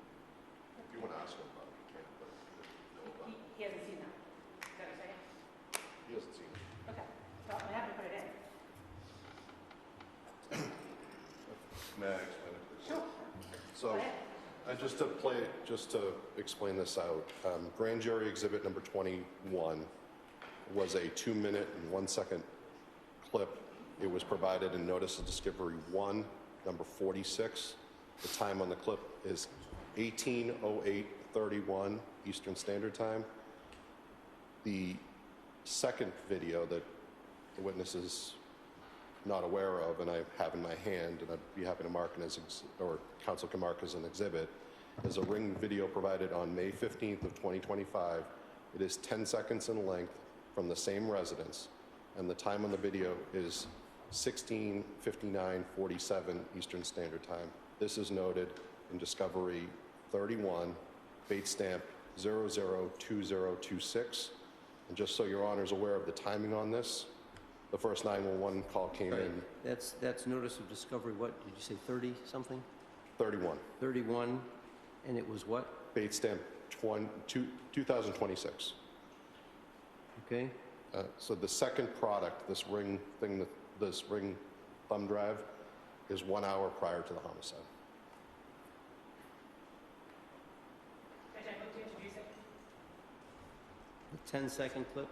No, this is the full video, Judge. That's the full, I thought you said it was 10 seconds. It's a 10-second clip that was provided on May 15th, 2025 by A.D. Hickman. Your Honor, let me clarify, so I confused it. It has on it is the grand jury exhibit, which is a 2-minute and 10-second one, as well as a 10-second clip that I produced as well. So both clips are on it. Excellent. May I introduce the judge? I thought you were referring to a Ring camera video that was the original source, if you will, of the 2-minute and 1-second clip, It is the which is original. Grand Jury Same Exhibit exact house. 21. I'm sorry? It's the same exact house. Your Honor, it's not an hour, it's a 10-second clip about over 1 hour prior to the homicide. I understand that those are the two clips you're talking about, Yes. but I understood Attorney Scapiccio's questioning to be suggesting that the 2-minute and 1-second clip was a subset of a much longer Ring camera video that was obtained by the police at the time that they collected Ring camera I from that believe it was, location. Judge. Okay. I believe that this video is prior to and the day of, or the hour of the... Yeah, but it's 10 seconds. It's not a subset, or it's not a greater set out of which the 2-minute and 1-second clip was taken. No, Judge, because it comes from the same exact home. It's the same exact Ring camera. What they introduced in front of the grand jury was this clip of what happened when Mr. Simmons was shot. What they had, and didn't introduce, in my opinion, is what happened right before Mr. Simmons was shot. Who was in the area before Mr. Simmons was shot? And it's important to us, Judge, because there was a description. Before you start arguing your closing, okay? I'm not trying to do my closing, Judge. I'm trying to tell you why it's important. I understand. They may have had a clip of 10 seconds before, an hour before this incident, an hour before the 2-minute clip that was introduced in front of the grand jury. That's a different animal. That's different than what you were suggesting in your questioning, which was that the 2-minute and 1-second clip was a subset of a much longer clip that encompassed the 2-minute and 1-second clip introduced to the grand jury. And that's what I believe happened, Judge. They're saying it's two separate Do entities. you have the longer clip that the 2-minute and 1-second clip was a subset of? Well, I have the two clips, Judge. It's a continuation of the same view from the same camera. But So is what there got any introduced is there any evidence that the police or anybody investigating this case had the whole Ring camera video from whatever time, 1659 through 1810? There's an email, Judge, which purports to be from an individual who's trying to contact the district attorney's office about Ring camera. was Mr. Proctor's job to collect the ring camera. There is an email suggesting that this individual had 2 ring cameras available for collection. I don't know what on earth Trooper Proctor would go and get 1 ring camera and leave the other ring camera and not look at it at all, Judge. I don't know. I plan on asking him that when he takes the witness stand. Your Honor, if I could just clarify for the record, an email was accompanied with the second ring video that was produced on the 2066, I believe is the base stamp. There's an email that was dated and it's base stamp 2016 about this separate 10-second clip that was also forwarded by the residents of that home to the Milton police. That is the 10-second clip that occurred 1 hour prior to the homicide. No video of one continuous has been inferred by Ms. Capiccio that 2-minute, 10-second was somehow edited out from the 1 hour video. There was a 10-second clip that the homeowner in that email that was provided to defense counsel say, I found this too, that was provided from that same residence, and then the 2-minute and 10-second video that was from that residence that was put into the grand jury. There is no 1 hour video that anything has been edited out to. And the email where that 10-second clip came from was provided to Attorney Capiccio explaining where that came from. Is there a state police memo by Trooper Proctor that says, on such and such a day, I went to such and such a location, looked at their ring camera video, the only relevant section was this 2-minute and 1-second clip, or describing when and how Trooper Proctor got the video? Trooper Proctor, my understanding is not the one who got the video on it. Okay. This came into the Milton Police Department. There is not a report. It was provided by the homeowner, the 2-minute and 10-second, and then the homeowner determined that there was a second clip that was approximately 1 hour prior to the homicide, which is what was produced when I took the case over when I found that email. But nobody actually went to the home to look at the video to see whether there was anything relevant on the ring camera. I don't believe so, Your Honor. Okay.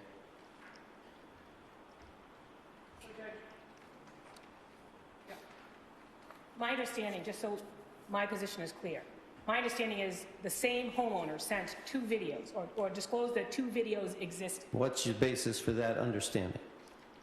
Because there's an email that says, here's the 2 videos.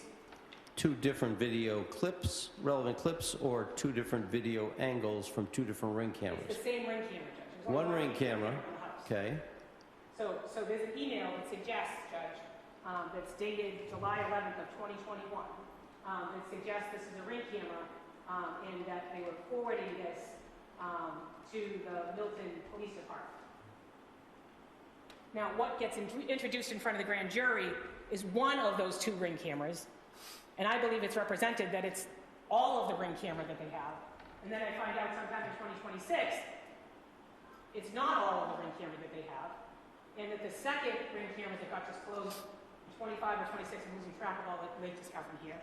But when it gets disclosed, Judge, I realize when I look at it that the video that is prior to the incident shows 2 individuals who were described on the 911 tape, one having a red sweatsuit, one having a green sweatsuit.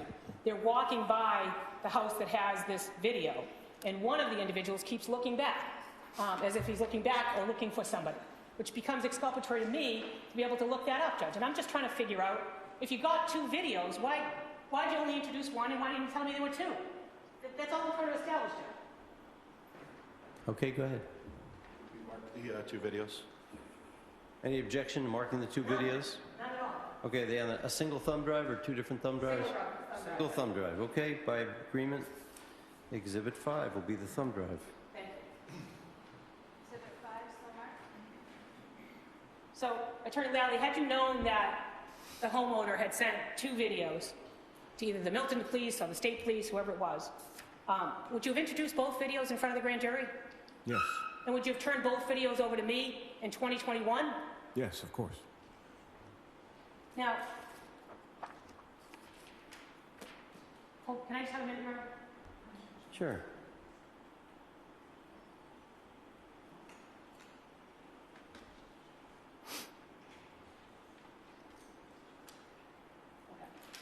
So, the last thing I want to talk to you regarding the late discovery aspect of this is your 2025 grand jury testimony regarding Mr. King's jail calls. Do you remember that? Grand jury testimony? Well, let me put it this way. Sometime in 2025, after Mr. King was indicted, did you go in front of a separate grand jury asking them to return the jail calls of Mr. King because they had never been returned? To make the return of the jail calls, yes. But that wasn't the grand jury that indicted Mr. King, right? Correct. And you presented evidence to a separate grand jury, right? Yes. After his indictment, right? Yes. And you indicated to them that it was just a formality, right? That the grand jury never actually returned the jail calls, so you couldn't introduce them at trial. So you needed a separate grand jury to return the information regarding the jail calls. Is that right? I don't think I put it that way. Essentially, so because the jail calls were subpoenaed pursuant to the power of the grand jury, anything like that has to be returned to the grand jury. That's how we obtained them. We obtained them back in 2021. And I guess they didn't go before the grand jury in 2021. Is that what happened? No. They got returned to a police officer. Is that what happened? I'm sorry, they got returned to a police officer? Right. In other words, Trooper Proctor had them, right? Trooper Proctor had the Norfolk ones, I had the Plymouth ones. Okay. So there are two sets of jail calls for Mr. King. There were Plymouth ones and Norfolk ones. Correct. Trooper Proctor had which one? Norfolk. And you had the Plymouth ones. Yes, because the Plymouth ones came in prior to us getting the Norfolk ones. I think we only got the Norfolk ones a week before the indictments were returned. Okay. In any event, you go in front of a separate grand jury in 2025. What was your authority to go before a separate grand jury in 2025 to return jail calls that had been subpoenaed by a grand jury in 2021? Again, so anything subpoenaed pursuant to the power of the grand jury has to be returned to the grand jury. It doesn't have to be the same grand jury that heard the case. Wasn't asking this grand jury to vote on anything. There was no presentation of any indictments or anything of that sort. It was just a process by which they have to be returned to a grand jury, whether it's jail calls, medical records, business records, anything that summons pursuant to the power of the grand jury has to be returned to the grand jury. Did you notify the court that you were going in front of a separate grand jury to try to get these jail calls certified so you could use them at trial? First of all, they were already certified, so I wasn't trying to get them certified, and I had no intention of using them at trial because there's nothing of any relevance on them. Hey, Proctor, Yes. is this your grand jury presentation on January 28th of 2025 regarding Mr. King's jail calls?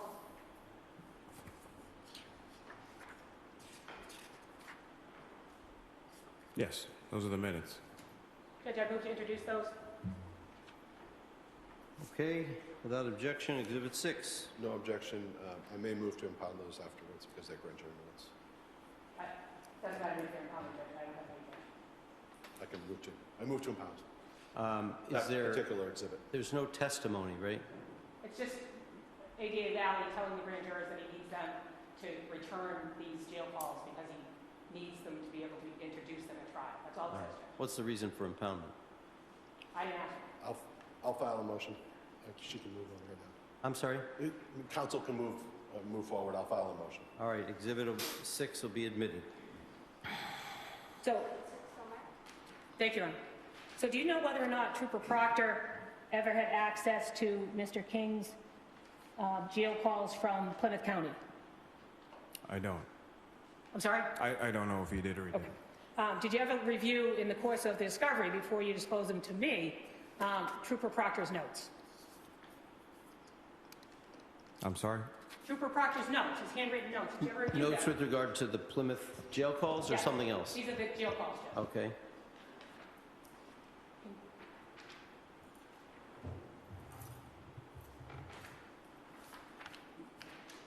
What exactly was the question? Did he know Did before... Proctor know? Did Lally? Did Lally know? Did Lally know? Did he review this? That's exactly what I'm going to ask you. So can I approach? Yes.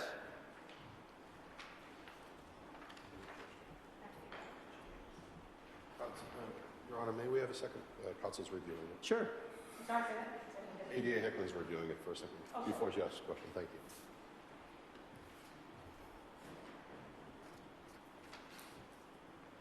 No objection.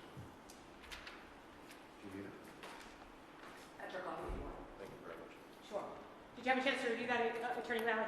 Yeah, it's a little hard to read, but based on the penmanship, but Does it No. appear to be Trooper Proctor's notes? I have no idea. You don't know what it is? I don't know what his handwriting looks like. It appears to be notes. I've never seen that before. You've never seen the notes before? No.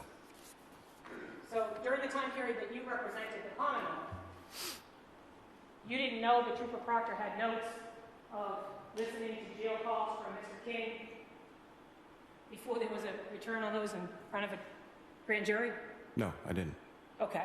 And with respect to the notes,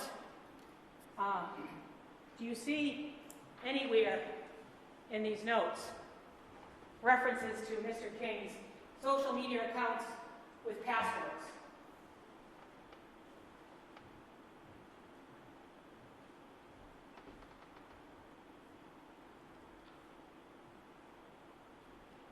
I mean, I see the word password. Does it appear to be connected to an account of Mr. King? Could be. Do you know as you sit here today, Attorney Lally, when it was that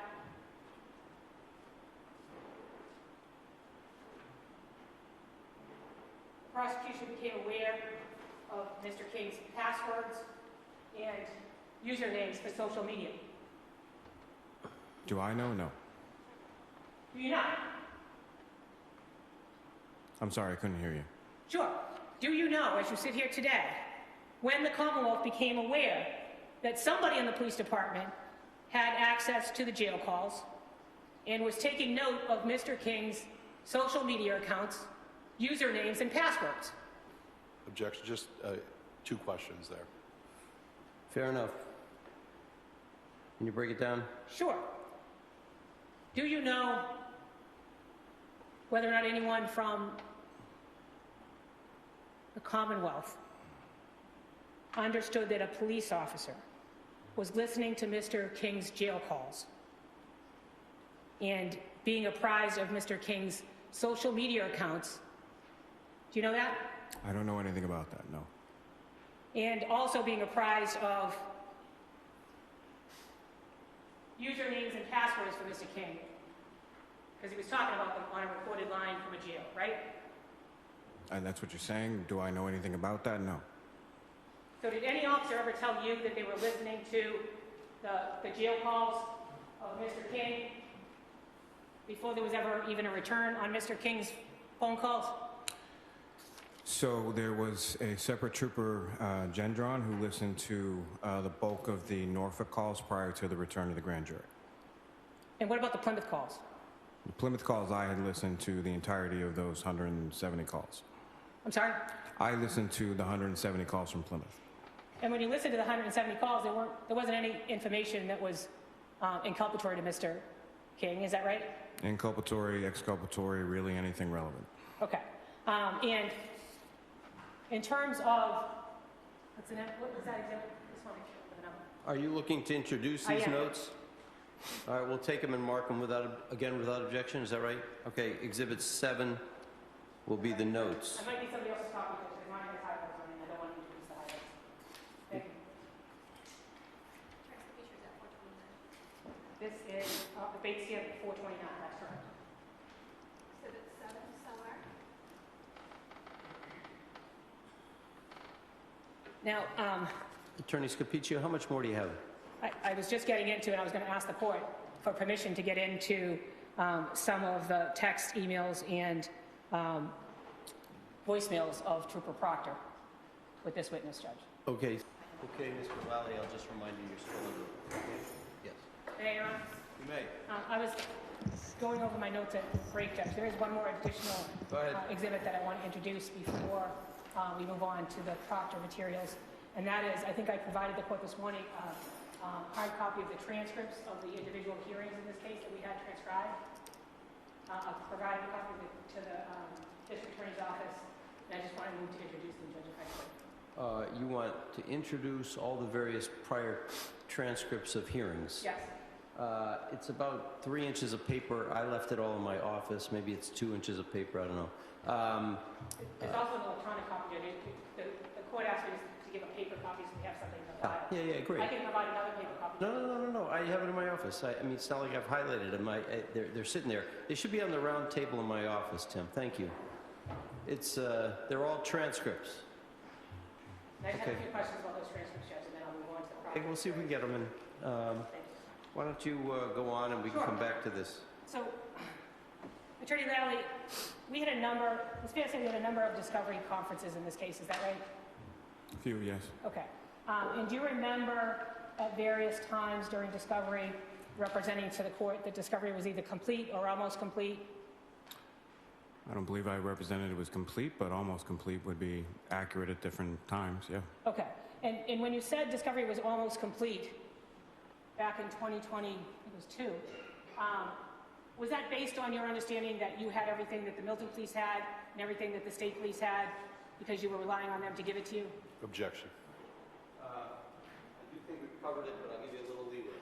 Thank you. Is that why you were representing to the court that discovery was either complete or almost complete? If I was representing it to the court, then that was based on my understanding, yes, is that I had asked for, And you made those representations based on your understanding that you asked for everything and you assumed you got everything, is that right? Object. These questions assume that he remembers what happened with something in 2022 that Your Honor has right in front of him. Yeah, I think there's a, and it's over, and it's lots of different hearings, so lots of different statements. if she, It's a generalization question. I appreciate the problems with that. So don't answer the questions I was saying? The question... His mindset, Judge. I think his state of mind is important to understand the discovery disclosure delays in this case, Judge. Right, but we've covered that. That is to say that, he passed things on when he got it.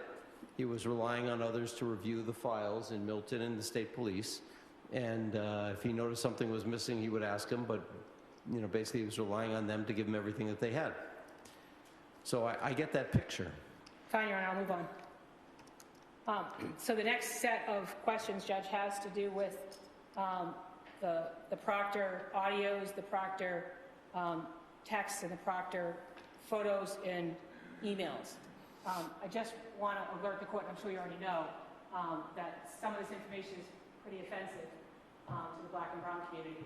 I would never use the words that Trooper Proctor used, but in the initial videos that we want, the audios that we want to play, Judge, the words are used, and we couldn't find a way to redact them out. I have the material in your papers, right? The audios, I don't believe you have, Judge. Are you looking to introduce them? Yes. Is there any indication that this witness has ever heard them in the context of his work on this case? That's the whole point, Judge. He never did. So you can ask him. Judge, the point is, the Commonwealth has made the claim in their opposition to the motion to dismiss that Trooper Proctor's opinions about Black and Brown people would not have affected his ability to properly investigate this case. And to the extent that that's the Commonwealth's argument, I want to ask this witness, who had the case for years. I don't think that's their argument. I think their argument is it shouldn't justify dismissal of the indictment. Their argument is, but leaving aside that argument, this witness can only provide very limited evidence, if any, relevant to this particular question. So if you have a foundational question you want to ask him, did you ever hear Trooper Proctor's personal cell phone, messages or WhatsApp messages? Did you ever read them or did you ever ask for them? You can ask that. The point being, Judge, that the idea that Trooper Proctor left his bias at the courthouse door when he conducted this investigation is something that I have to probe in order to produce enough evidence to suggest that that's not possible. And this is the witness who was involved in the case on behalf of the Commonwealth for years. And I think I have a right to ask him whether or not these statements and videos, had he known about them, whether he did or didn't. Let's assume he didn't. Well, let's assume the predicate. Let's not assume the conclusion. Okay, ask him the question, did he know about it? And then we'll confront the next question, what would you have done if, the hypothetical, Right. okay? But go ahead, why don't you ask him whether he had any knowledge whatsoever about any of this stuff when he was representing the Commonwealth in connection with the King matter? Thank you. Attorney Lally, how long did you know Trooper Proctor before you were assigned to the King case? Whenever I didn't know him prior to his assignment to the State Police Detective Unit. When he became assigned to that unit, I couldn't say. Had you worked with him before the King case?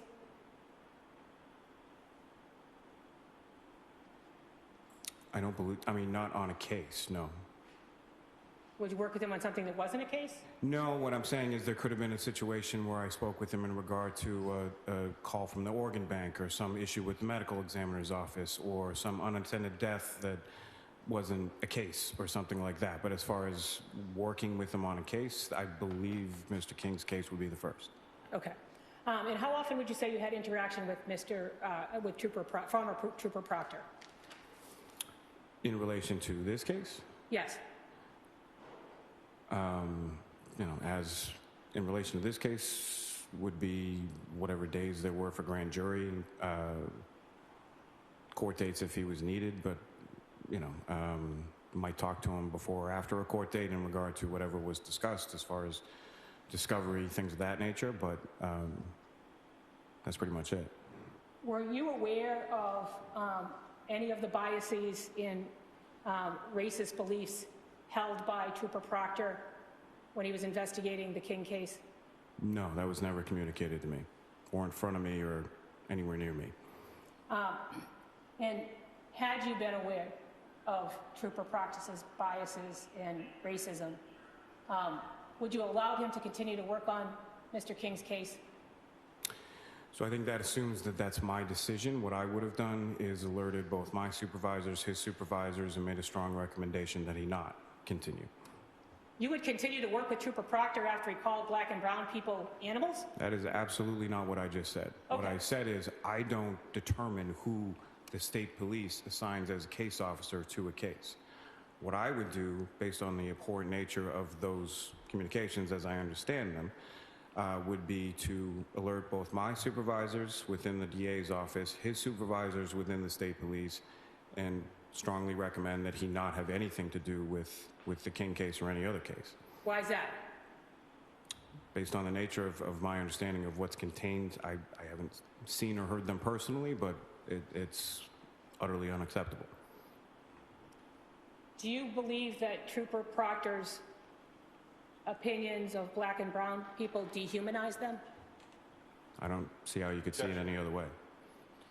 Overruled, that can stand. You don't see how you could see it any other way? Correct. Would you agree that Trooper Proctor's opinions and racism is an expression of hostility towards the black and brown community? Objection. I'm not sure how his opinion matters. He's already said that what he would do if he was alerted to it and that he had not been alerted to it. So you're saying I can't have the question, Judge? Correct. So I sustain the objection. Just note my objection, Judge. Okay? So, are you aware, Attorney Lally, of the depth of the hatred that Trooper Proctor had for black and brown people? Objection. Is he currently aware? Yes. I don't understand the relevance of his current knowledge. So this objection is sustained. If I might, Your Honor, Sure. I think a preliminary, you asked for foundational questions. I would ask perhaps when and what he is aware of. Sure, it assumes a lot. Opinions about the mindset of Trooper Proctor. Sure. So have you heard any of Trooper Proctor's voicemails that he left with his group of friends about the black and brown community? No. Judge, I'd like to play one of those voicemails. Objection. He's never heard them. Right. So the objection is sustained. So, Judge, with respect to this witness, the Commonwealth is making a claim that, it's my understanding of the claim, maybe you see it differently, but the Commonwealth's claim is that to the extent that Trooper Proctor's racism existed, that it didn't, my understanding of the argument is that it didn't impact his work information because it was only on his personal cell phone. I want to talk to this witness because I don't expect Trooper Proctor to ever take the witness stand, Judge, and we all know he probably won't, about those texts, Judge, so that they become part of the record and that there's an understanding of how vile and disgusting Trooper Proctor's texts are as it relates to the black and brown community. And I have to set it up this way, Judge, because I expect to call an expert who has reviewed the texts, who has listened to the audio and the video and looked at the photographs, and would be able to render an opinion about whether or not any person would be capable with this type of explicit bias of doing an impartial investigation. Okay. Your Honor, the Commonwealth had indicated in its opposition to the second supplemental motion that it would stipulate to the admissibility... Can you speak right into the microphone, because I'm having difficulty hearing you, and so is Attorney Scapiccio. Yes, Your Honor.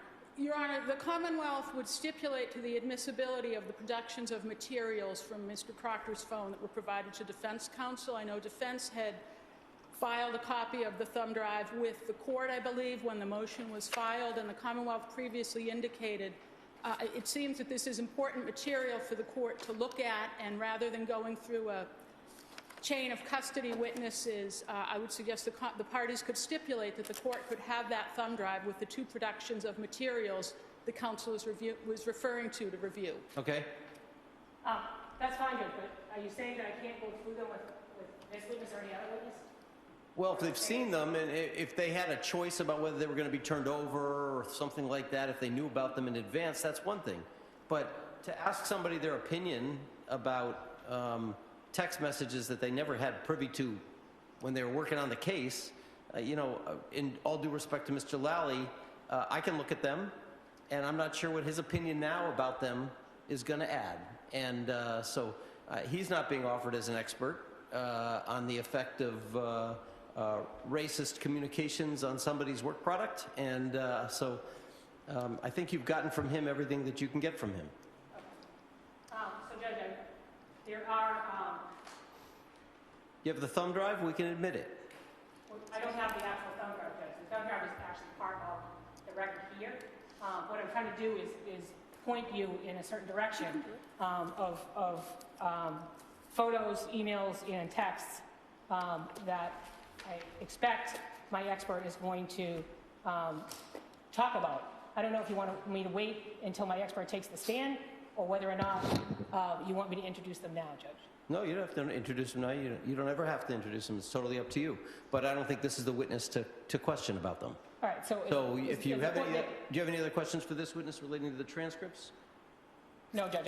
Let me ask my office. Here are the transcripts that you were asking about that we've gotten back from my office. So Yes. You want to introduce those, Judge? You want to introduce them? Yes. As one package or individually? One package. One package.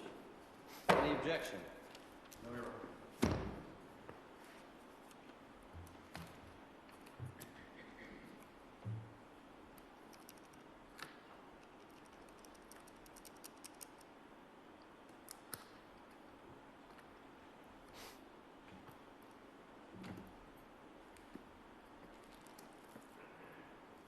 It looks like these are 20 transcripts of hearings that precede the beginning of the motion to dismiss hearing and the copy of the motion to dismiss hearing. So that's 21 transcripts by my count.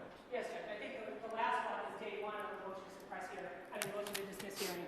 And I would ask for permission to get funds to transcribe this hearing as well, Judge. But if the court's ruling is that I cannot go through any of the Proctor materials with Attorney Lally, I don't have any additional questions for you. Okay, cross-examination? No, my objection.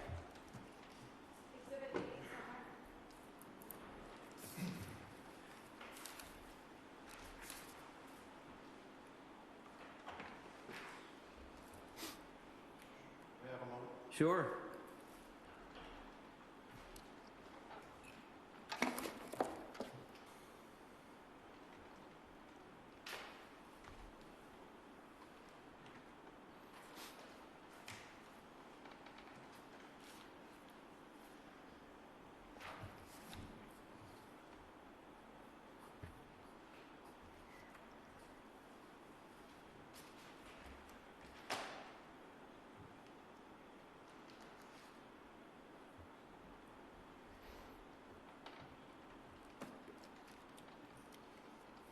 Good morning, ADA Lally.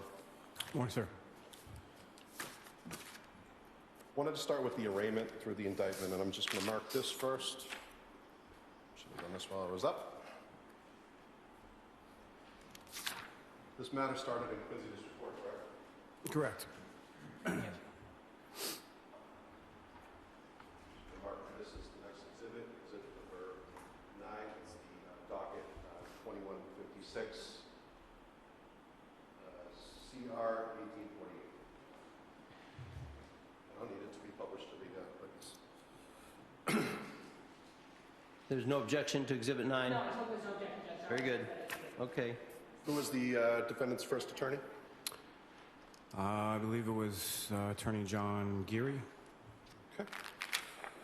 And what discovery did you provide to Attorney John Geary? Would have been the warrant report. The what report? So the arrest warrant report, I'm Arrest sorry. warrant, okay. So the arrest warrant report, likely any reports that were available at that time, and probably copies of the motions to impound the search warrants.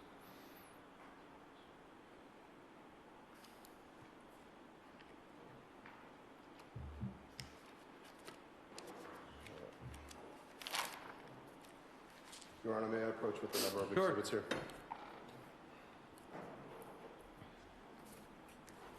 Let's show counsel. I just want to see if... He just gave you. Oh, okay, very good. The first exhibit, Your Honor, is the chart that I talked about earlier. I'm just going to mark that on the record. Any objection? Yeah, Judge, I don't believe we agree with what's contained here. I don't know if this is the one that we agree on or the one that the Commonwealth. Well, why don't you talk and see if there it is or isn't? You're holding off on that? That will be fine. All right. And then I'm going to mark notice of discovery 28. I thought they were all marked as exhibits, the notices of discovery. Isn't that what they said? I don't think we're up to Exhibit 9, and no notices of discovery have yet been marked. They are obviously in the record, but if you're looking to mark them, we'll mark them. So paper number 81, notice of discovery 28, paper number 97. No, I'm sorry. I want to just make sure my notes are accurate. Notice of discovery 28 is paper what? 28. Okay. Exhibit number 10, Your Honor. Exhibit 10, all right. And notice of discovery 31 is paper number 97, and that'll be exhibit number 11. Exhibit 11, somewhere. And the Commonwealth supplemental information for notice of discovery 28 and 31, which was paper number 133. That'll be exhibit number 12. And then I'm going to approach the witness with 5 staple pieces of documents. I'm going to have to identify them. Okay. I'm just going to mark that as one total exhibit.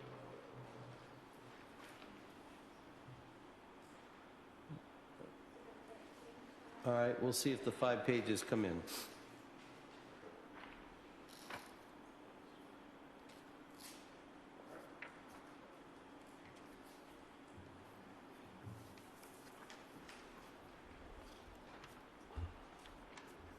AD Lally, I handed you 5 separate stapled documents. I want you to take your time and take a look at them.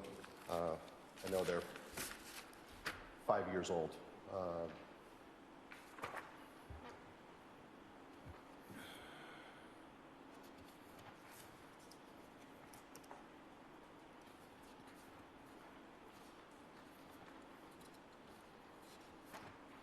Okay, sure. Okay.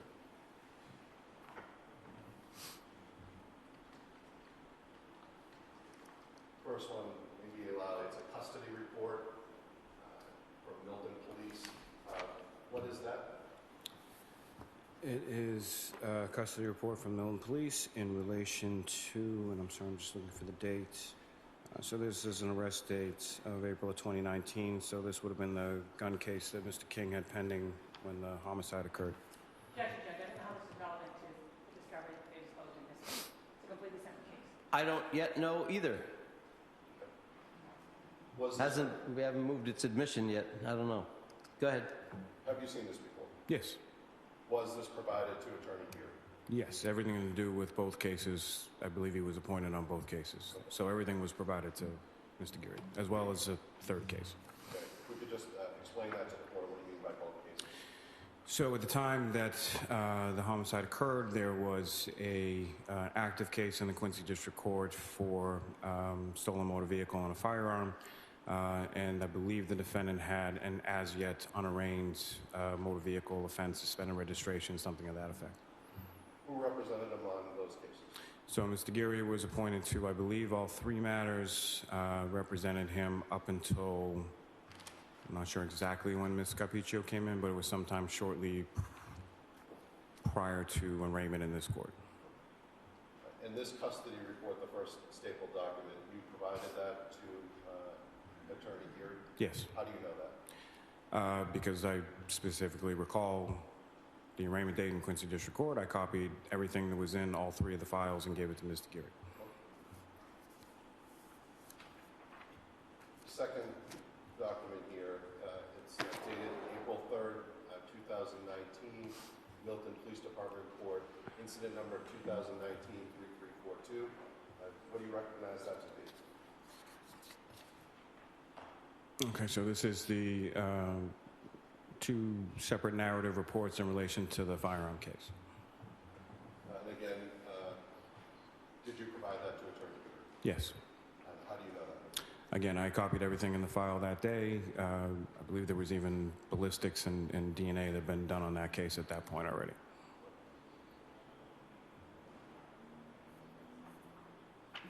An application for criminal complaint. Do you recognize that document in all the pages? Yes, so this would be the application for a criminal complaint for the homicide as well as the warrant arrest report that I was referencing earlier. And did you provide that to Attorney Geary? Yes. Criminal complaint for docket number 2156 CR 1496.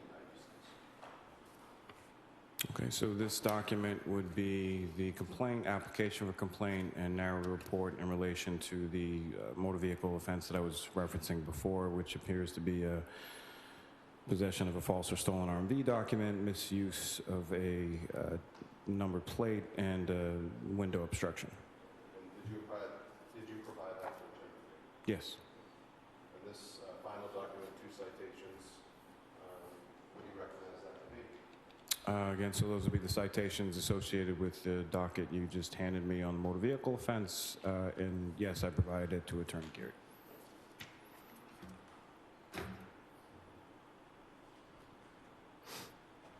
If these could be collectively marked as Exhibit 11.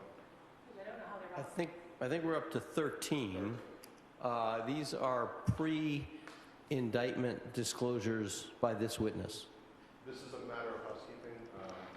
On the chart that we haven't agreed to, there was notations of provided to Geary, provided to Attorney Geary, and I wanted to make sure the defendant's been sequestered. I wanted to mark those documents so that it's clear that they were. All right. So this is a matter of housekeeping. You still objecting? Okay, these will be marked as the next item over your objection, Exhibit 13, I think we're up to. Thank you.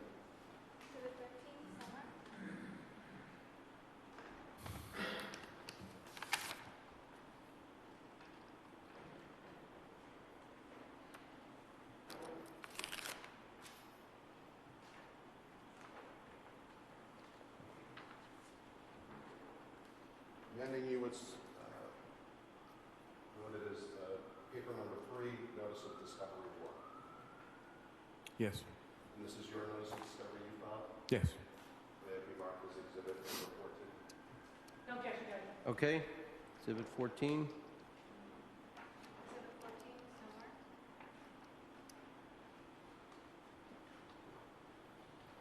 If you could take a moment, maybe Lally, and just go through it. Are any of the items that I just showed you marked in Exhibit 13 noted on Notice of Discovery 1?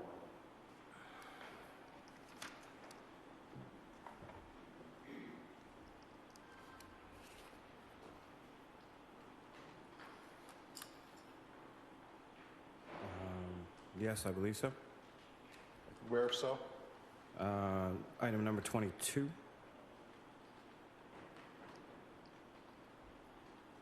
I'm just inferring it references a Milton incident report starting with 2020, which would have been prior to this case occurring.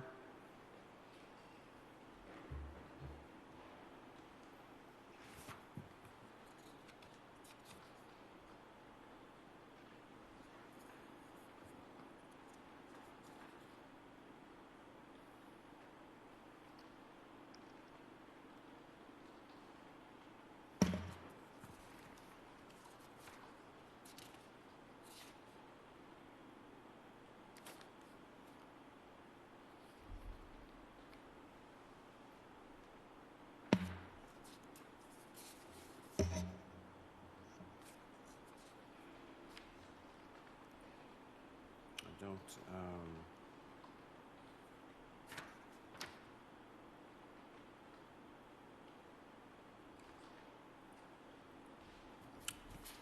The arrest report, the warrant arrest report from this incident is contained in here. I think that's all I can. So those would have been provided to Attorney Geary in Quincy District Court at some point? Yes. Those items you noted? So there are items that were provided to Attorney Geary. There were items that were provided to Ms. Capiccio. There were also items so when he was arraigned on the two separate cases. Ms. Capiccio indicated that she wasn't going to represent him on the firearm case. There was a separate attorney on that. I gave both counsel copies of whatever was contained in the Notice of Discovery 1 in relation to each of those cases, just to cover my bases. Was anything else provided in Quincy District Court that you recall? The only thing I can recall, because I know I had discussed it with Attorney Geary, was the search warrants, and there were motions to impound. So because the search warrants were impounded due to the ongoing investigation, I didn't provide copies of the search warrants, but I did provide copies of the motions that we had filed. Let's switch gears to the search warrants, and I want you to keep Notice of Discovery 1 up there, and if I could have them exhibit the search warrants.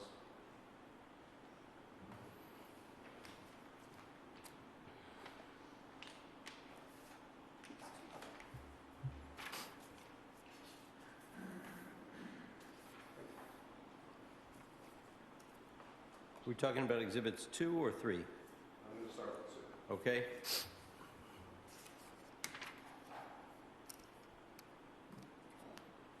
Noting on Notice of Discovery 1, numbers 53 to 55, what did you provide to counsel? Just so I can be clear, so this, what you provided me that's been marked as Exhibit 14 is a Notice of Discovery 1 for the co-defendant. They would have been identical as far as discovery that's provided, but just so that's clear for the record. But as far as those items that you just listed, exhibit number 53 was call detail records from the defendant's phone that we received pursuant to the search warrants. Item 54 are call detail records from a separate cell phone which were provided to the defendant, one of the 2021 search warrants. And item number 55 is another 54 pages of call detail records from another cell phone that we received pursuant to the 2021 search warrants. They were all marked as grand jury exhibits as well. Okay. And those 3 items, I just want to be clear on what was provided.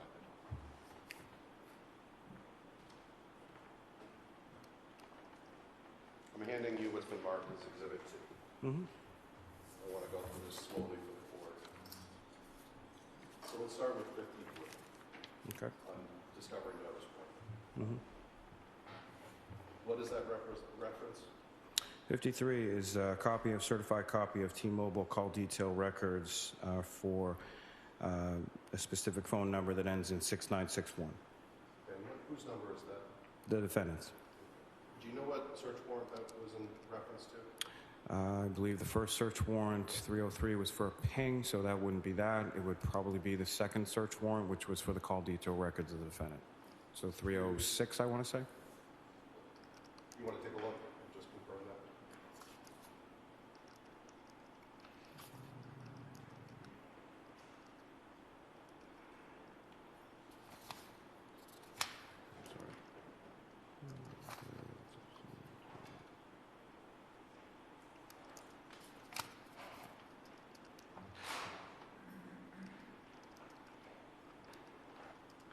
Yes. So it's 21 SW 306 was for the defendant's cell phone, Yes. and what you provided was call detail records, cell site information, subscriber information for the defendant's phone, Correct. but not the actual return. So the items returned, but not the actual return. Correct.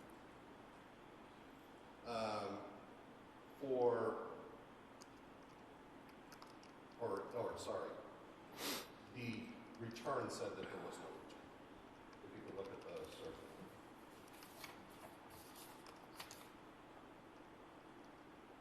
As of a certain date. Correct. Yes. Okay. Number 50, or 21 SW 307, what did you provide?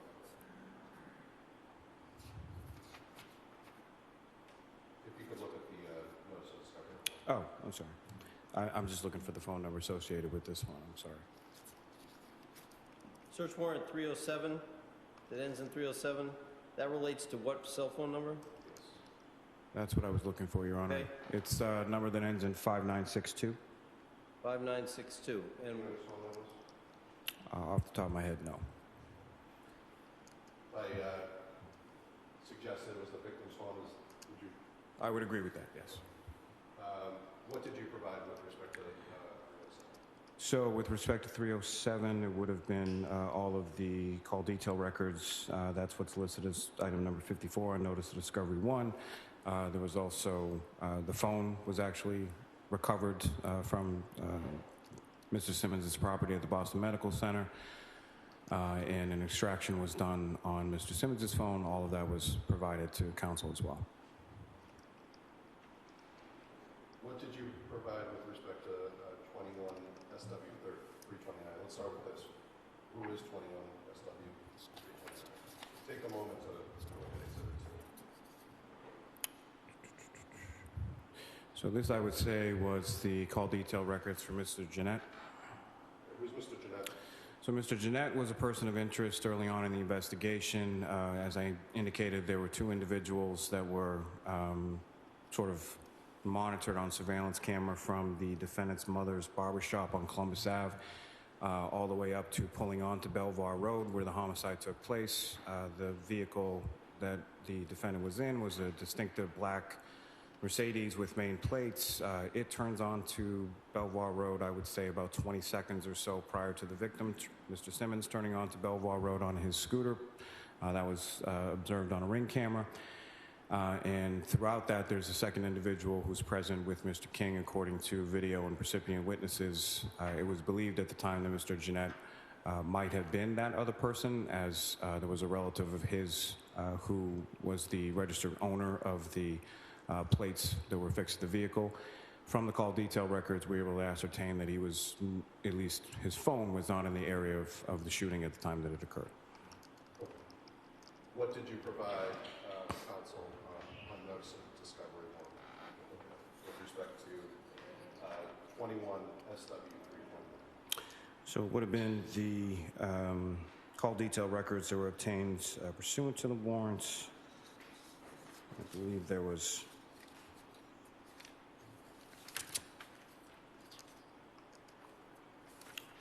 portions of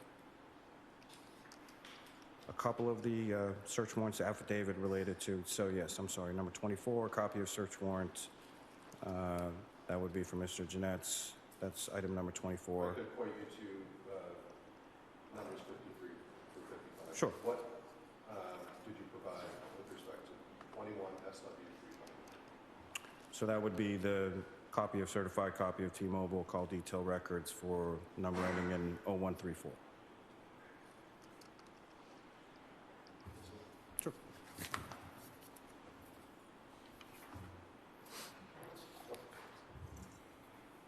And that would include call detail records, cell site information, and subscriber information for same object.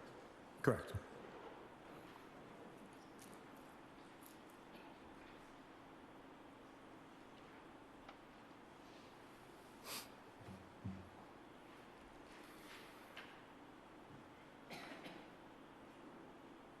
Just so the court's understanding of it, Could you, I have in front of you exhibit number 2, these 8 stamp search warrants. Mhm. Are you familiar, could you just take a look at 329, actually, start 347, and what is that? This is search warrant 347, Yes. part of Exhibit 2.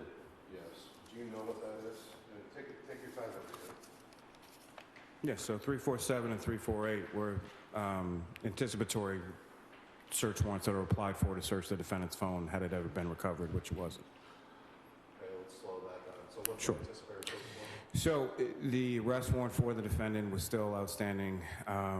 The defendant, when he turned himself in on the warrant for the murder, came into the Milton Police Station, did not have a cell phone on his person. So we were still actively trying to locate his cell phone to assist with location information related to his whereabouts on the day of the homicide. And for 347 and 348, so 21 SW 347, Mhm. 348, was the phone ever located? Phone was never located, black Mercedes was never located, so 347 and 348 were never executed.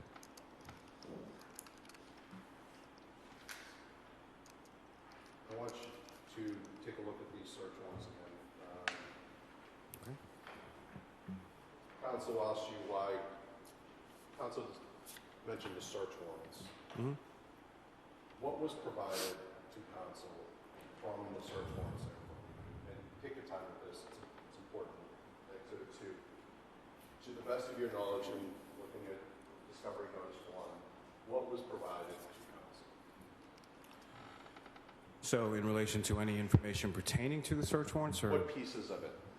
Cover sheet, affidavit, return? Sure. What was provided to counsel, what was not provided to counsel? To the best of your knowledge. And review of the notice of discovery. Sure. So to the best of my knowledge, in Notice of Discovery 1, item number 24, is a copy of search warrant affidavit for T-Mobile cell phone ending in 6961. Number 20. Would that be a draft affidavit with respect to 21 SW 306? The defendant's phone number? Yes, So you provided a draft affidavit for that search warrant. correct. Do you know, have you seen that The draft in affidavit? anticipation of this hearing? No. Do you know what was draft about it, or why it was provided to counsel? Well, it was provided to counsel because that's what I had at the time of the arraignment. And so, one of the things that I had made a note to do was to get the rest of these search warrants. But that's what I had at the time, so that's what I provided. And I think that may have led to some of my confusion as to what had been provided or not. Item number 25 is a copy of search warrant affidavit, for T-Mobile cell phone ending in 6961. Do you know which, that was also That's also with the... respect to 21 SW 306, correct? Correct. So you provided a draft and an affidavit? Yes. Was that the affidavit that is in the 21 SW 306 that's marked as Exhibit 2? Yes. Do you know?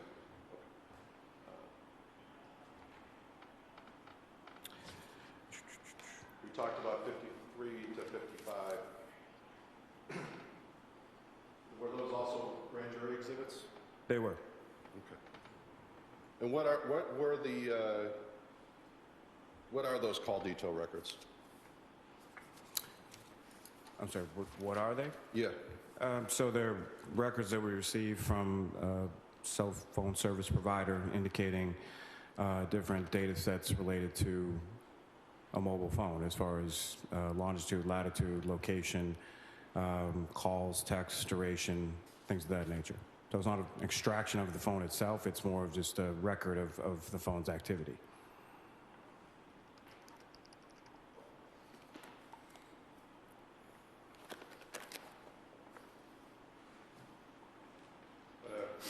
First ask permission to mark notice of December 30. It's paper number 98. Okay? Say it again? Notice of discovery number 30. No, I have no objection.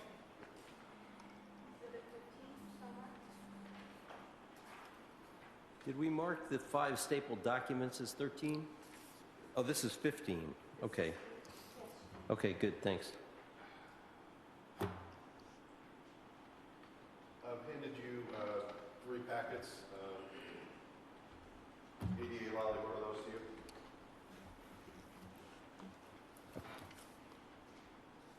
So these are the call detail records that were marked as grand jury exhibits. In this matter, exhibits 33, 34, and 35.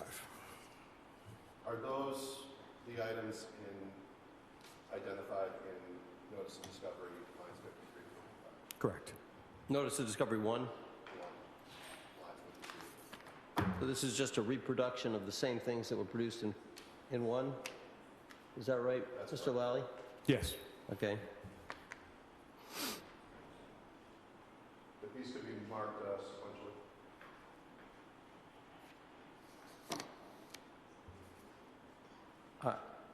I'm sorry, what are these?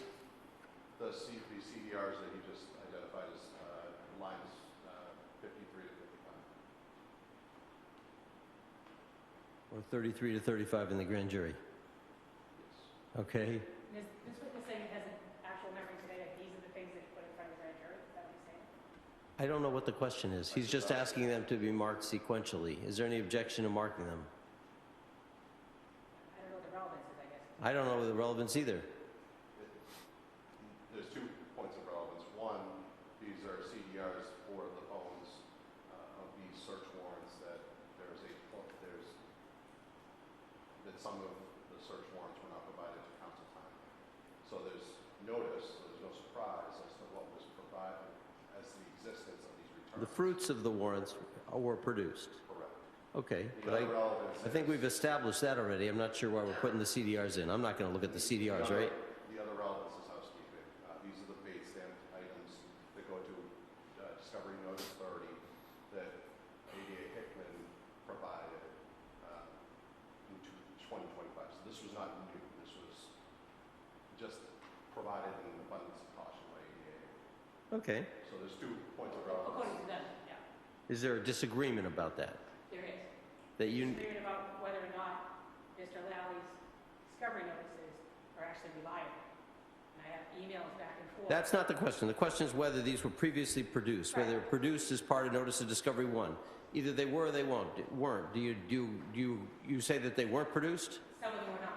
What wasn't produced? I have an email that went back and forth to Attorney Lally right after we got the discovery notice, Judge, where we first asked him to send us all the discovery of the case, and then he indicated that he sent us the discovery, and we went through it, and we identified the information that was in his discovery notice that wasn't actually in his production that he gave us, and we asked him to produce it.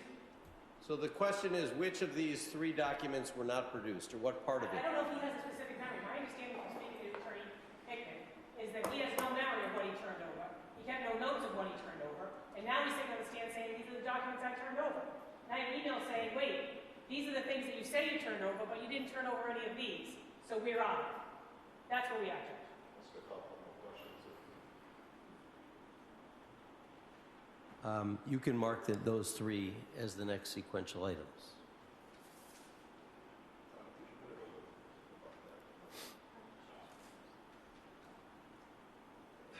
Exhibit 16, 17, and 18 so marked.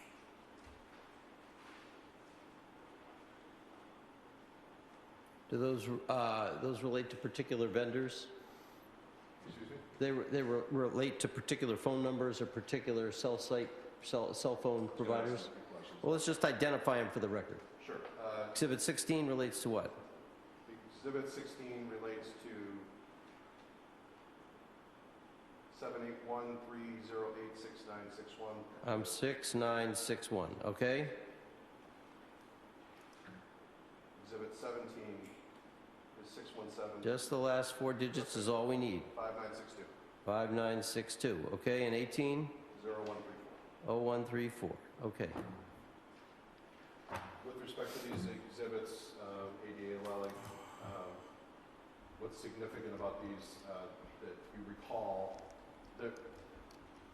How do you know that these were produced to council in 2020? Because I specifically copied all the discovery and gave it to council on the arraignment date. How do you know that these specific documents that I've handed you and marked as exhibits are what was provided to council?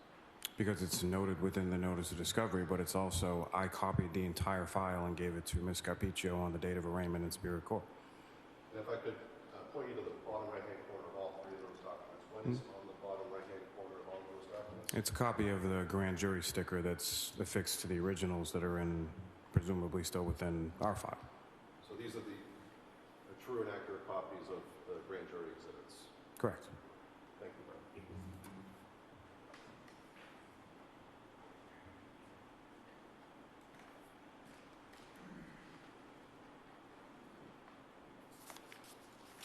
So this is what I wanted the parties to get together and figure out.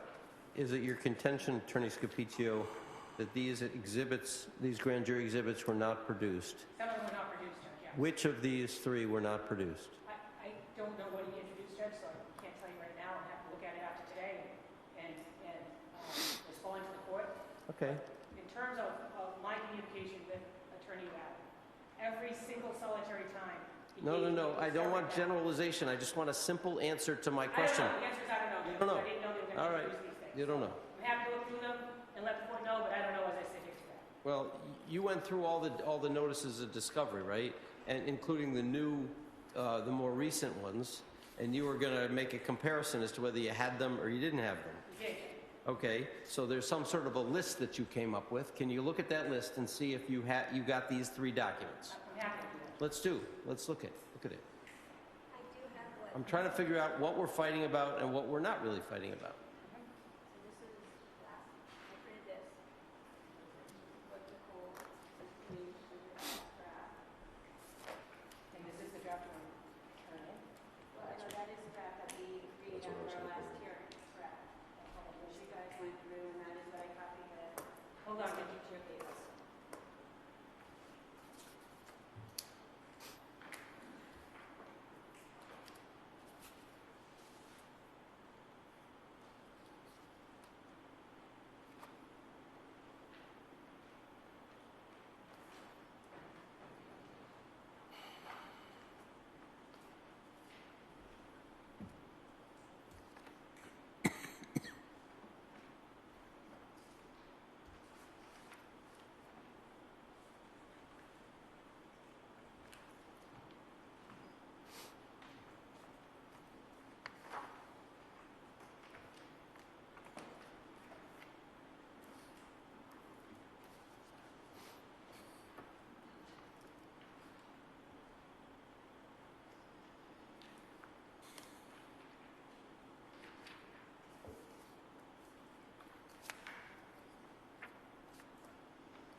Judge, I might need a little bit more time. This is, I think what I'm looking at is Discovery Notice 26, which I think incorporates some of Discovery Notice 1. Not sure if it incorporates all of Discovery 1. I don't want to waste the court's time. I'm happy to do this. I have only a question about three documents, I understand that, Judge. right? Just these three, which we're talking about now. I understand that, sir. And I'm trying to figure out, based on this Discovery Notice 26, that has different item numbers than the ones that they just talked about in Discovery Notice 1. And that's what the issue is. Okay, Judge, and I do you don't know want which to- item numbers in exhibit in Notice of Discovery 26 these correspond to? Excuse me? Yes. The documents you just introduced, Exhibits 16, 17, and 18, I'm trying to figure out if there's a dispute about these. These were reproduced, you say. They were produced, you say, in Notice of Discovery 1, and then again produced after...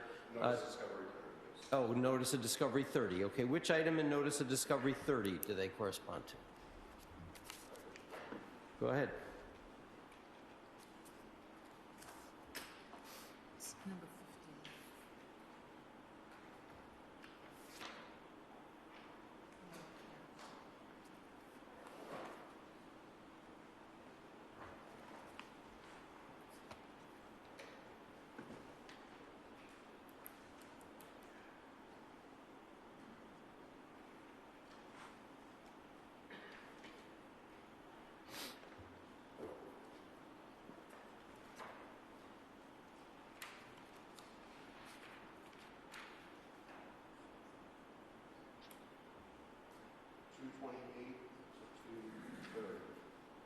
228, 229, and 230. The grand jury exhibit 33, 34, and 34. Okay? Which was previously provided. In Notice of Discovery 1. Okay. 53 through 55. Okay.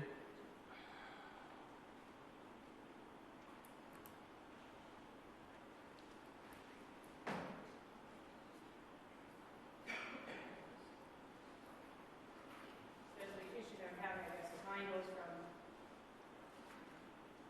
184 to, from 216 to 243, so apparently there's a page missing somewhere. from what I got.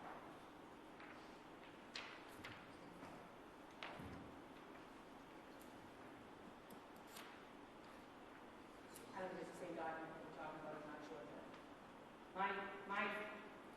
the notice that I filed with the Commonwealth that indicated what we had, what we didn't have, goes from 184 to 216. And then from 216 to 243. This is in the middle. That's why I'm confused about where it is that they say it was disclosed. That's why I wanted to take the time to look at it all and find out.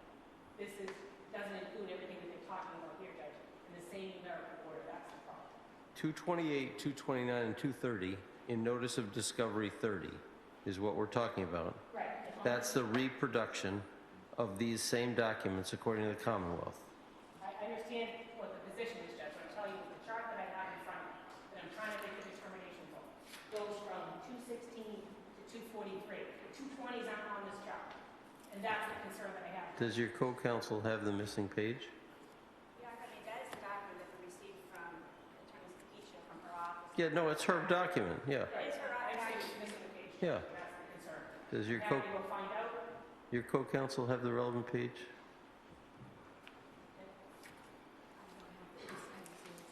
She has the same exact document that I have. All right. That's why I didn't want to waste the board's time, Judge, because it appears to not have everything that we're talking about. So it's possible that you can make that determination. All right, Mr. McGee, you can continue.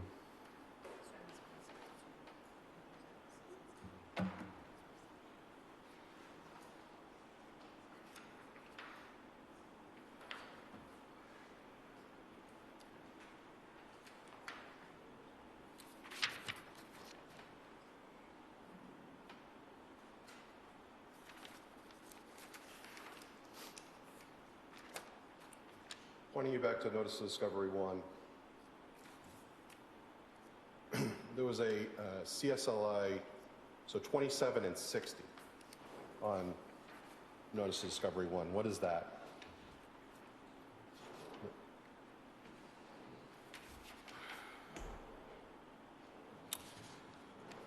So 27 is a copy of CSLI PowerPoint for the defendant's number that was used during the course of the grand jury testimony. I believe it What was was the marked number as on that?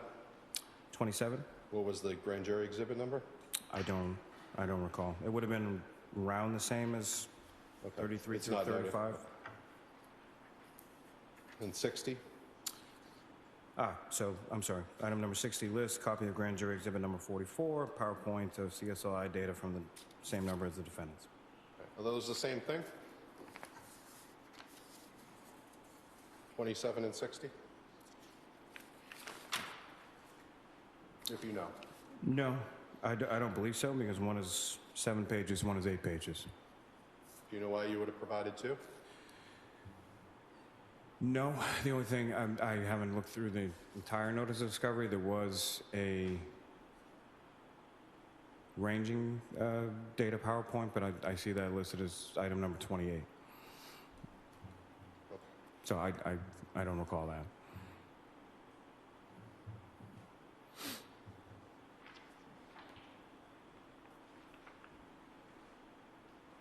Thank you. I just handed you a document marked Grand Jury Exhibit 44. Mm-hmm. Could you take a look at that, count the number of pages, take a close look at it?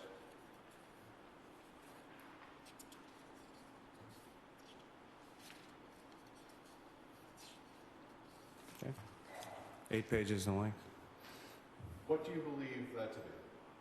That's the Grand Jury Exhibit number 44, which pertained to the CSLI in PowerPoint presentation in relation to the defendant's phone. The defendant's phone ending in 696. Correct. And which item on the notice of discovery does that represent? That would be number 60. That could be marked as the next exhibit. Grand Jury Exhibit 44? Okay. Okay, Exhibit 19. Exhibit 19, so marked. And was this provided to counsel? Yes. And counsel being Attorney Scavicci? Yes.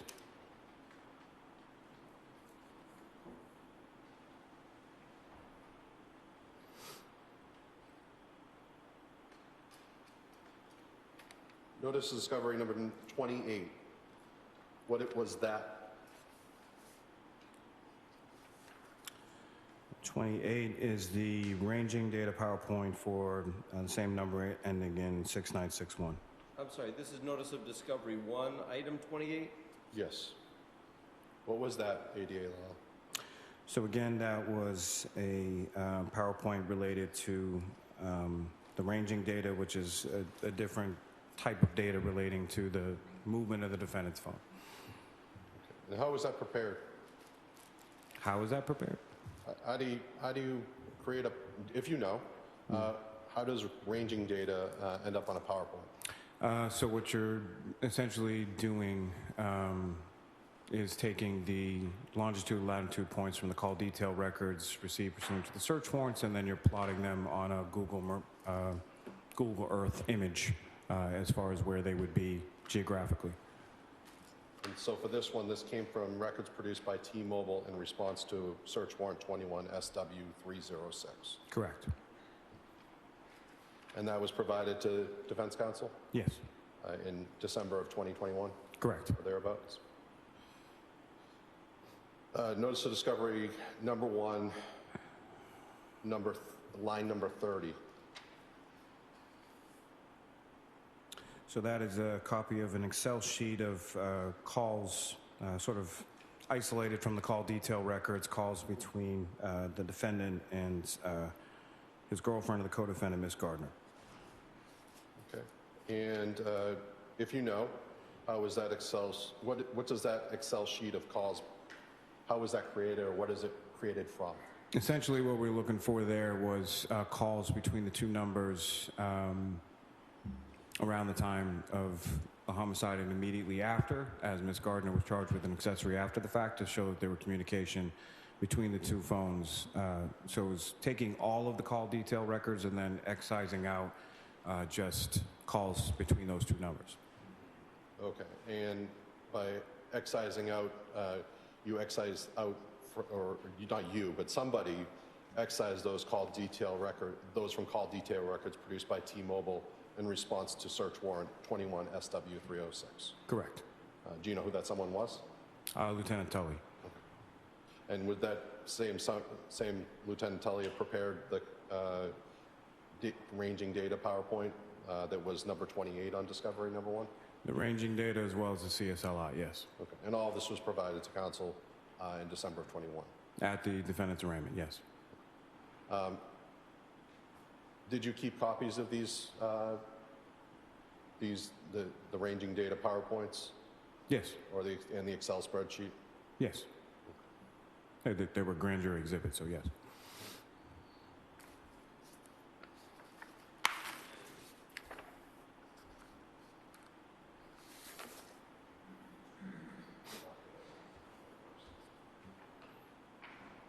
Just like to mark the docket as a box first. I know that it's part of the record. Is it number 20 in the agenda? Sorry, this is what? The docket. The docket of what? The docket in this case. Docket sheet in this case? Hardly necessary, but if you want to mark it, you can mark it Exhibit 20. Thank you. This is as of printed when? August 21st, 2026. 10:10 a.m. Okay?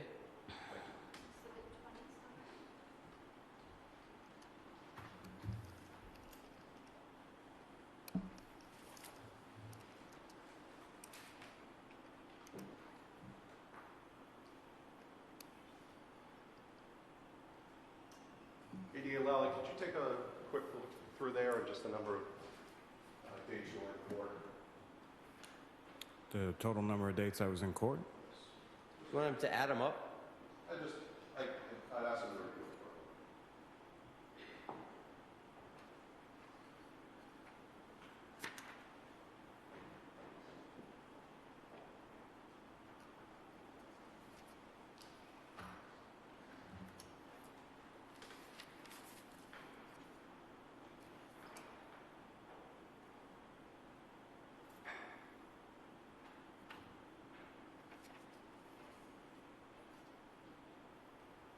What specifically do you want to ask about the docket?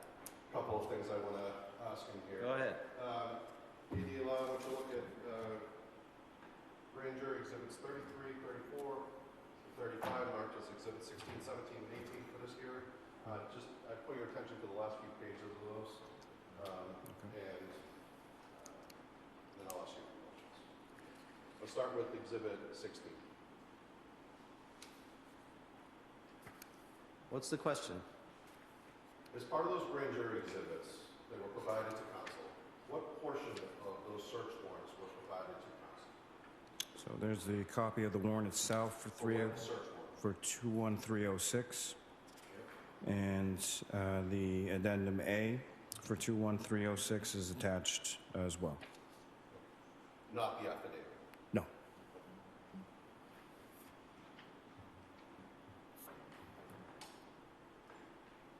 For grand jury exhibit 34, exhibit 17, same thing. If you could look at the last few pages of that exhibit, what portions of that search warrant, if you could describe which number it is, were provided to council?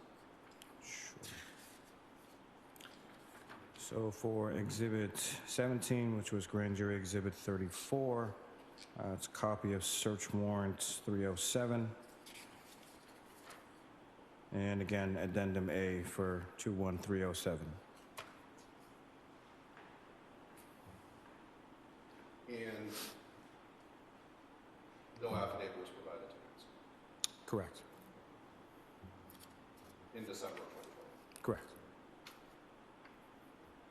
Exhibit number 18, same thing. What was provided to council? So exhibit number 18, which is grand jury exhibit number 35.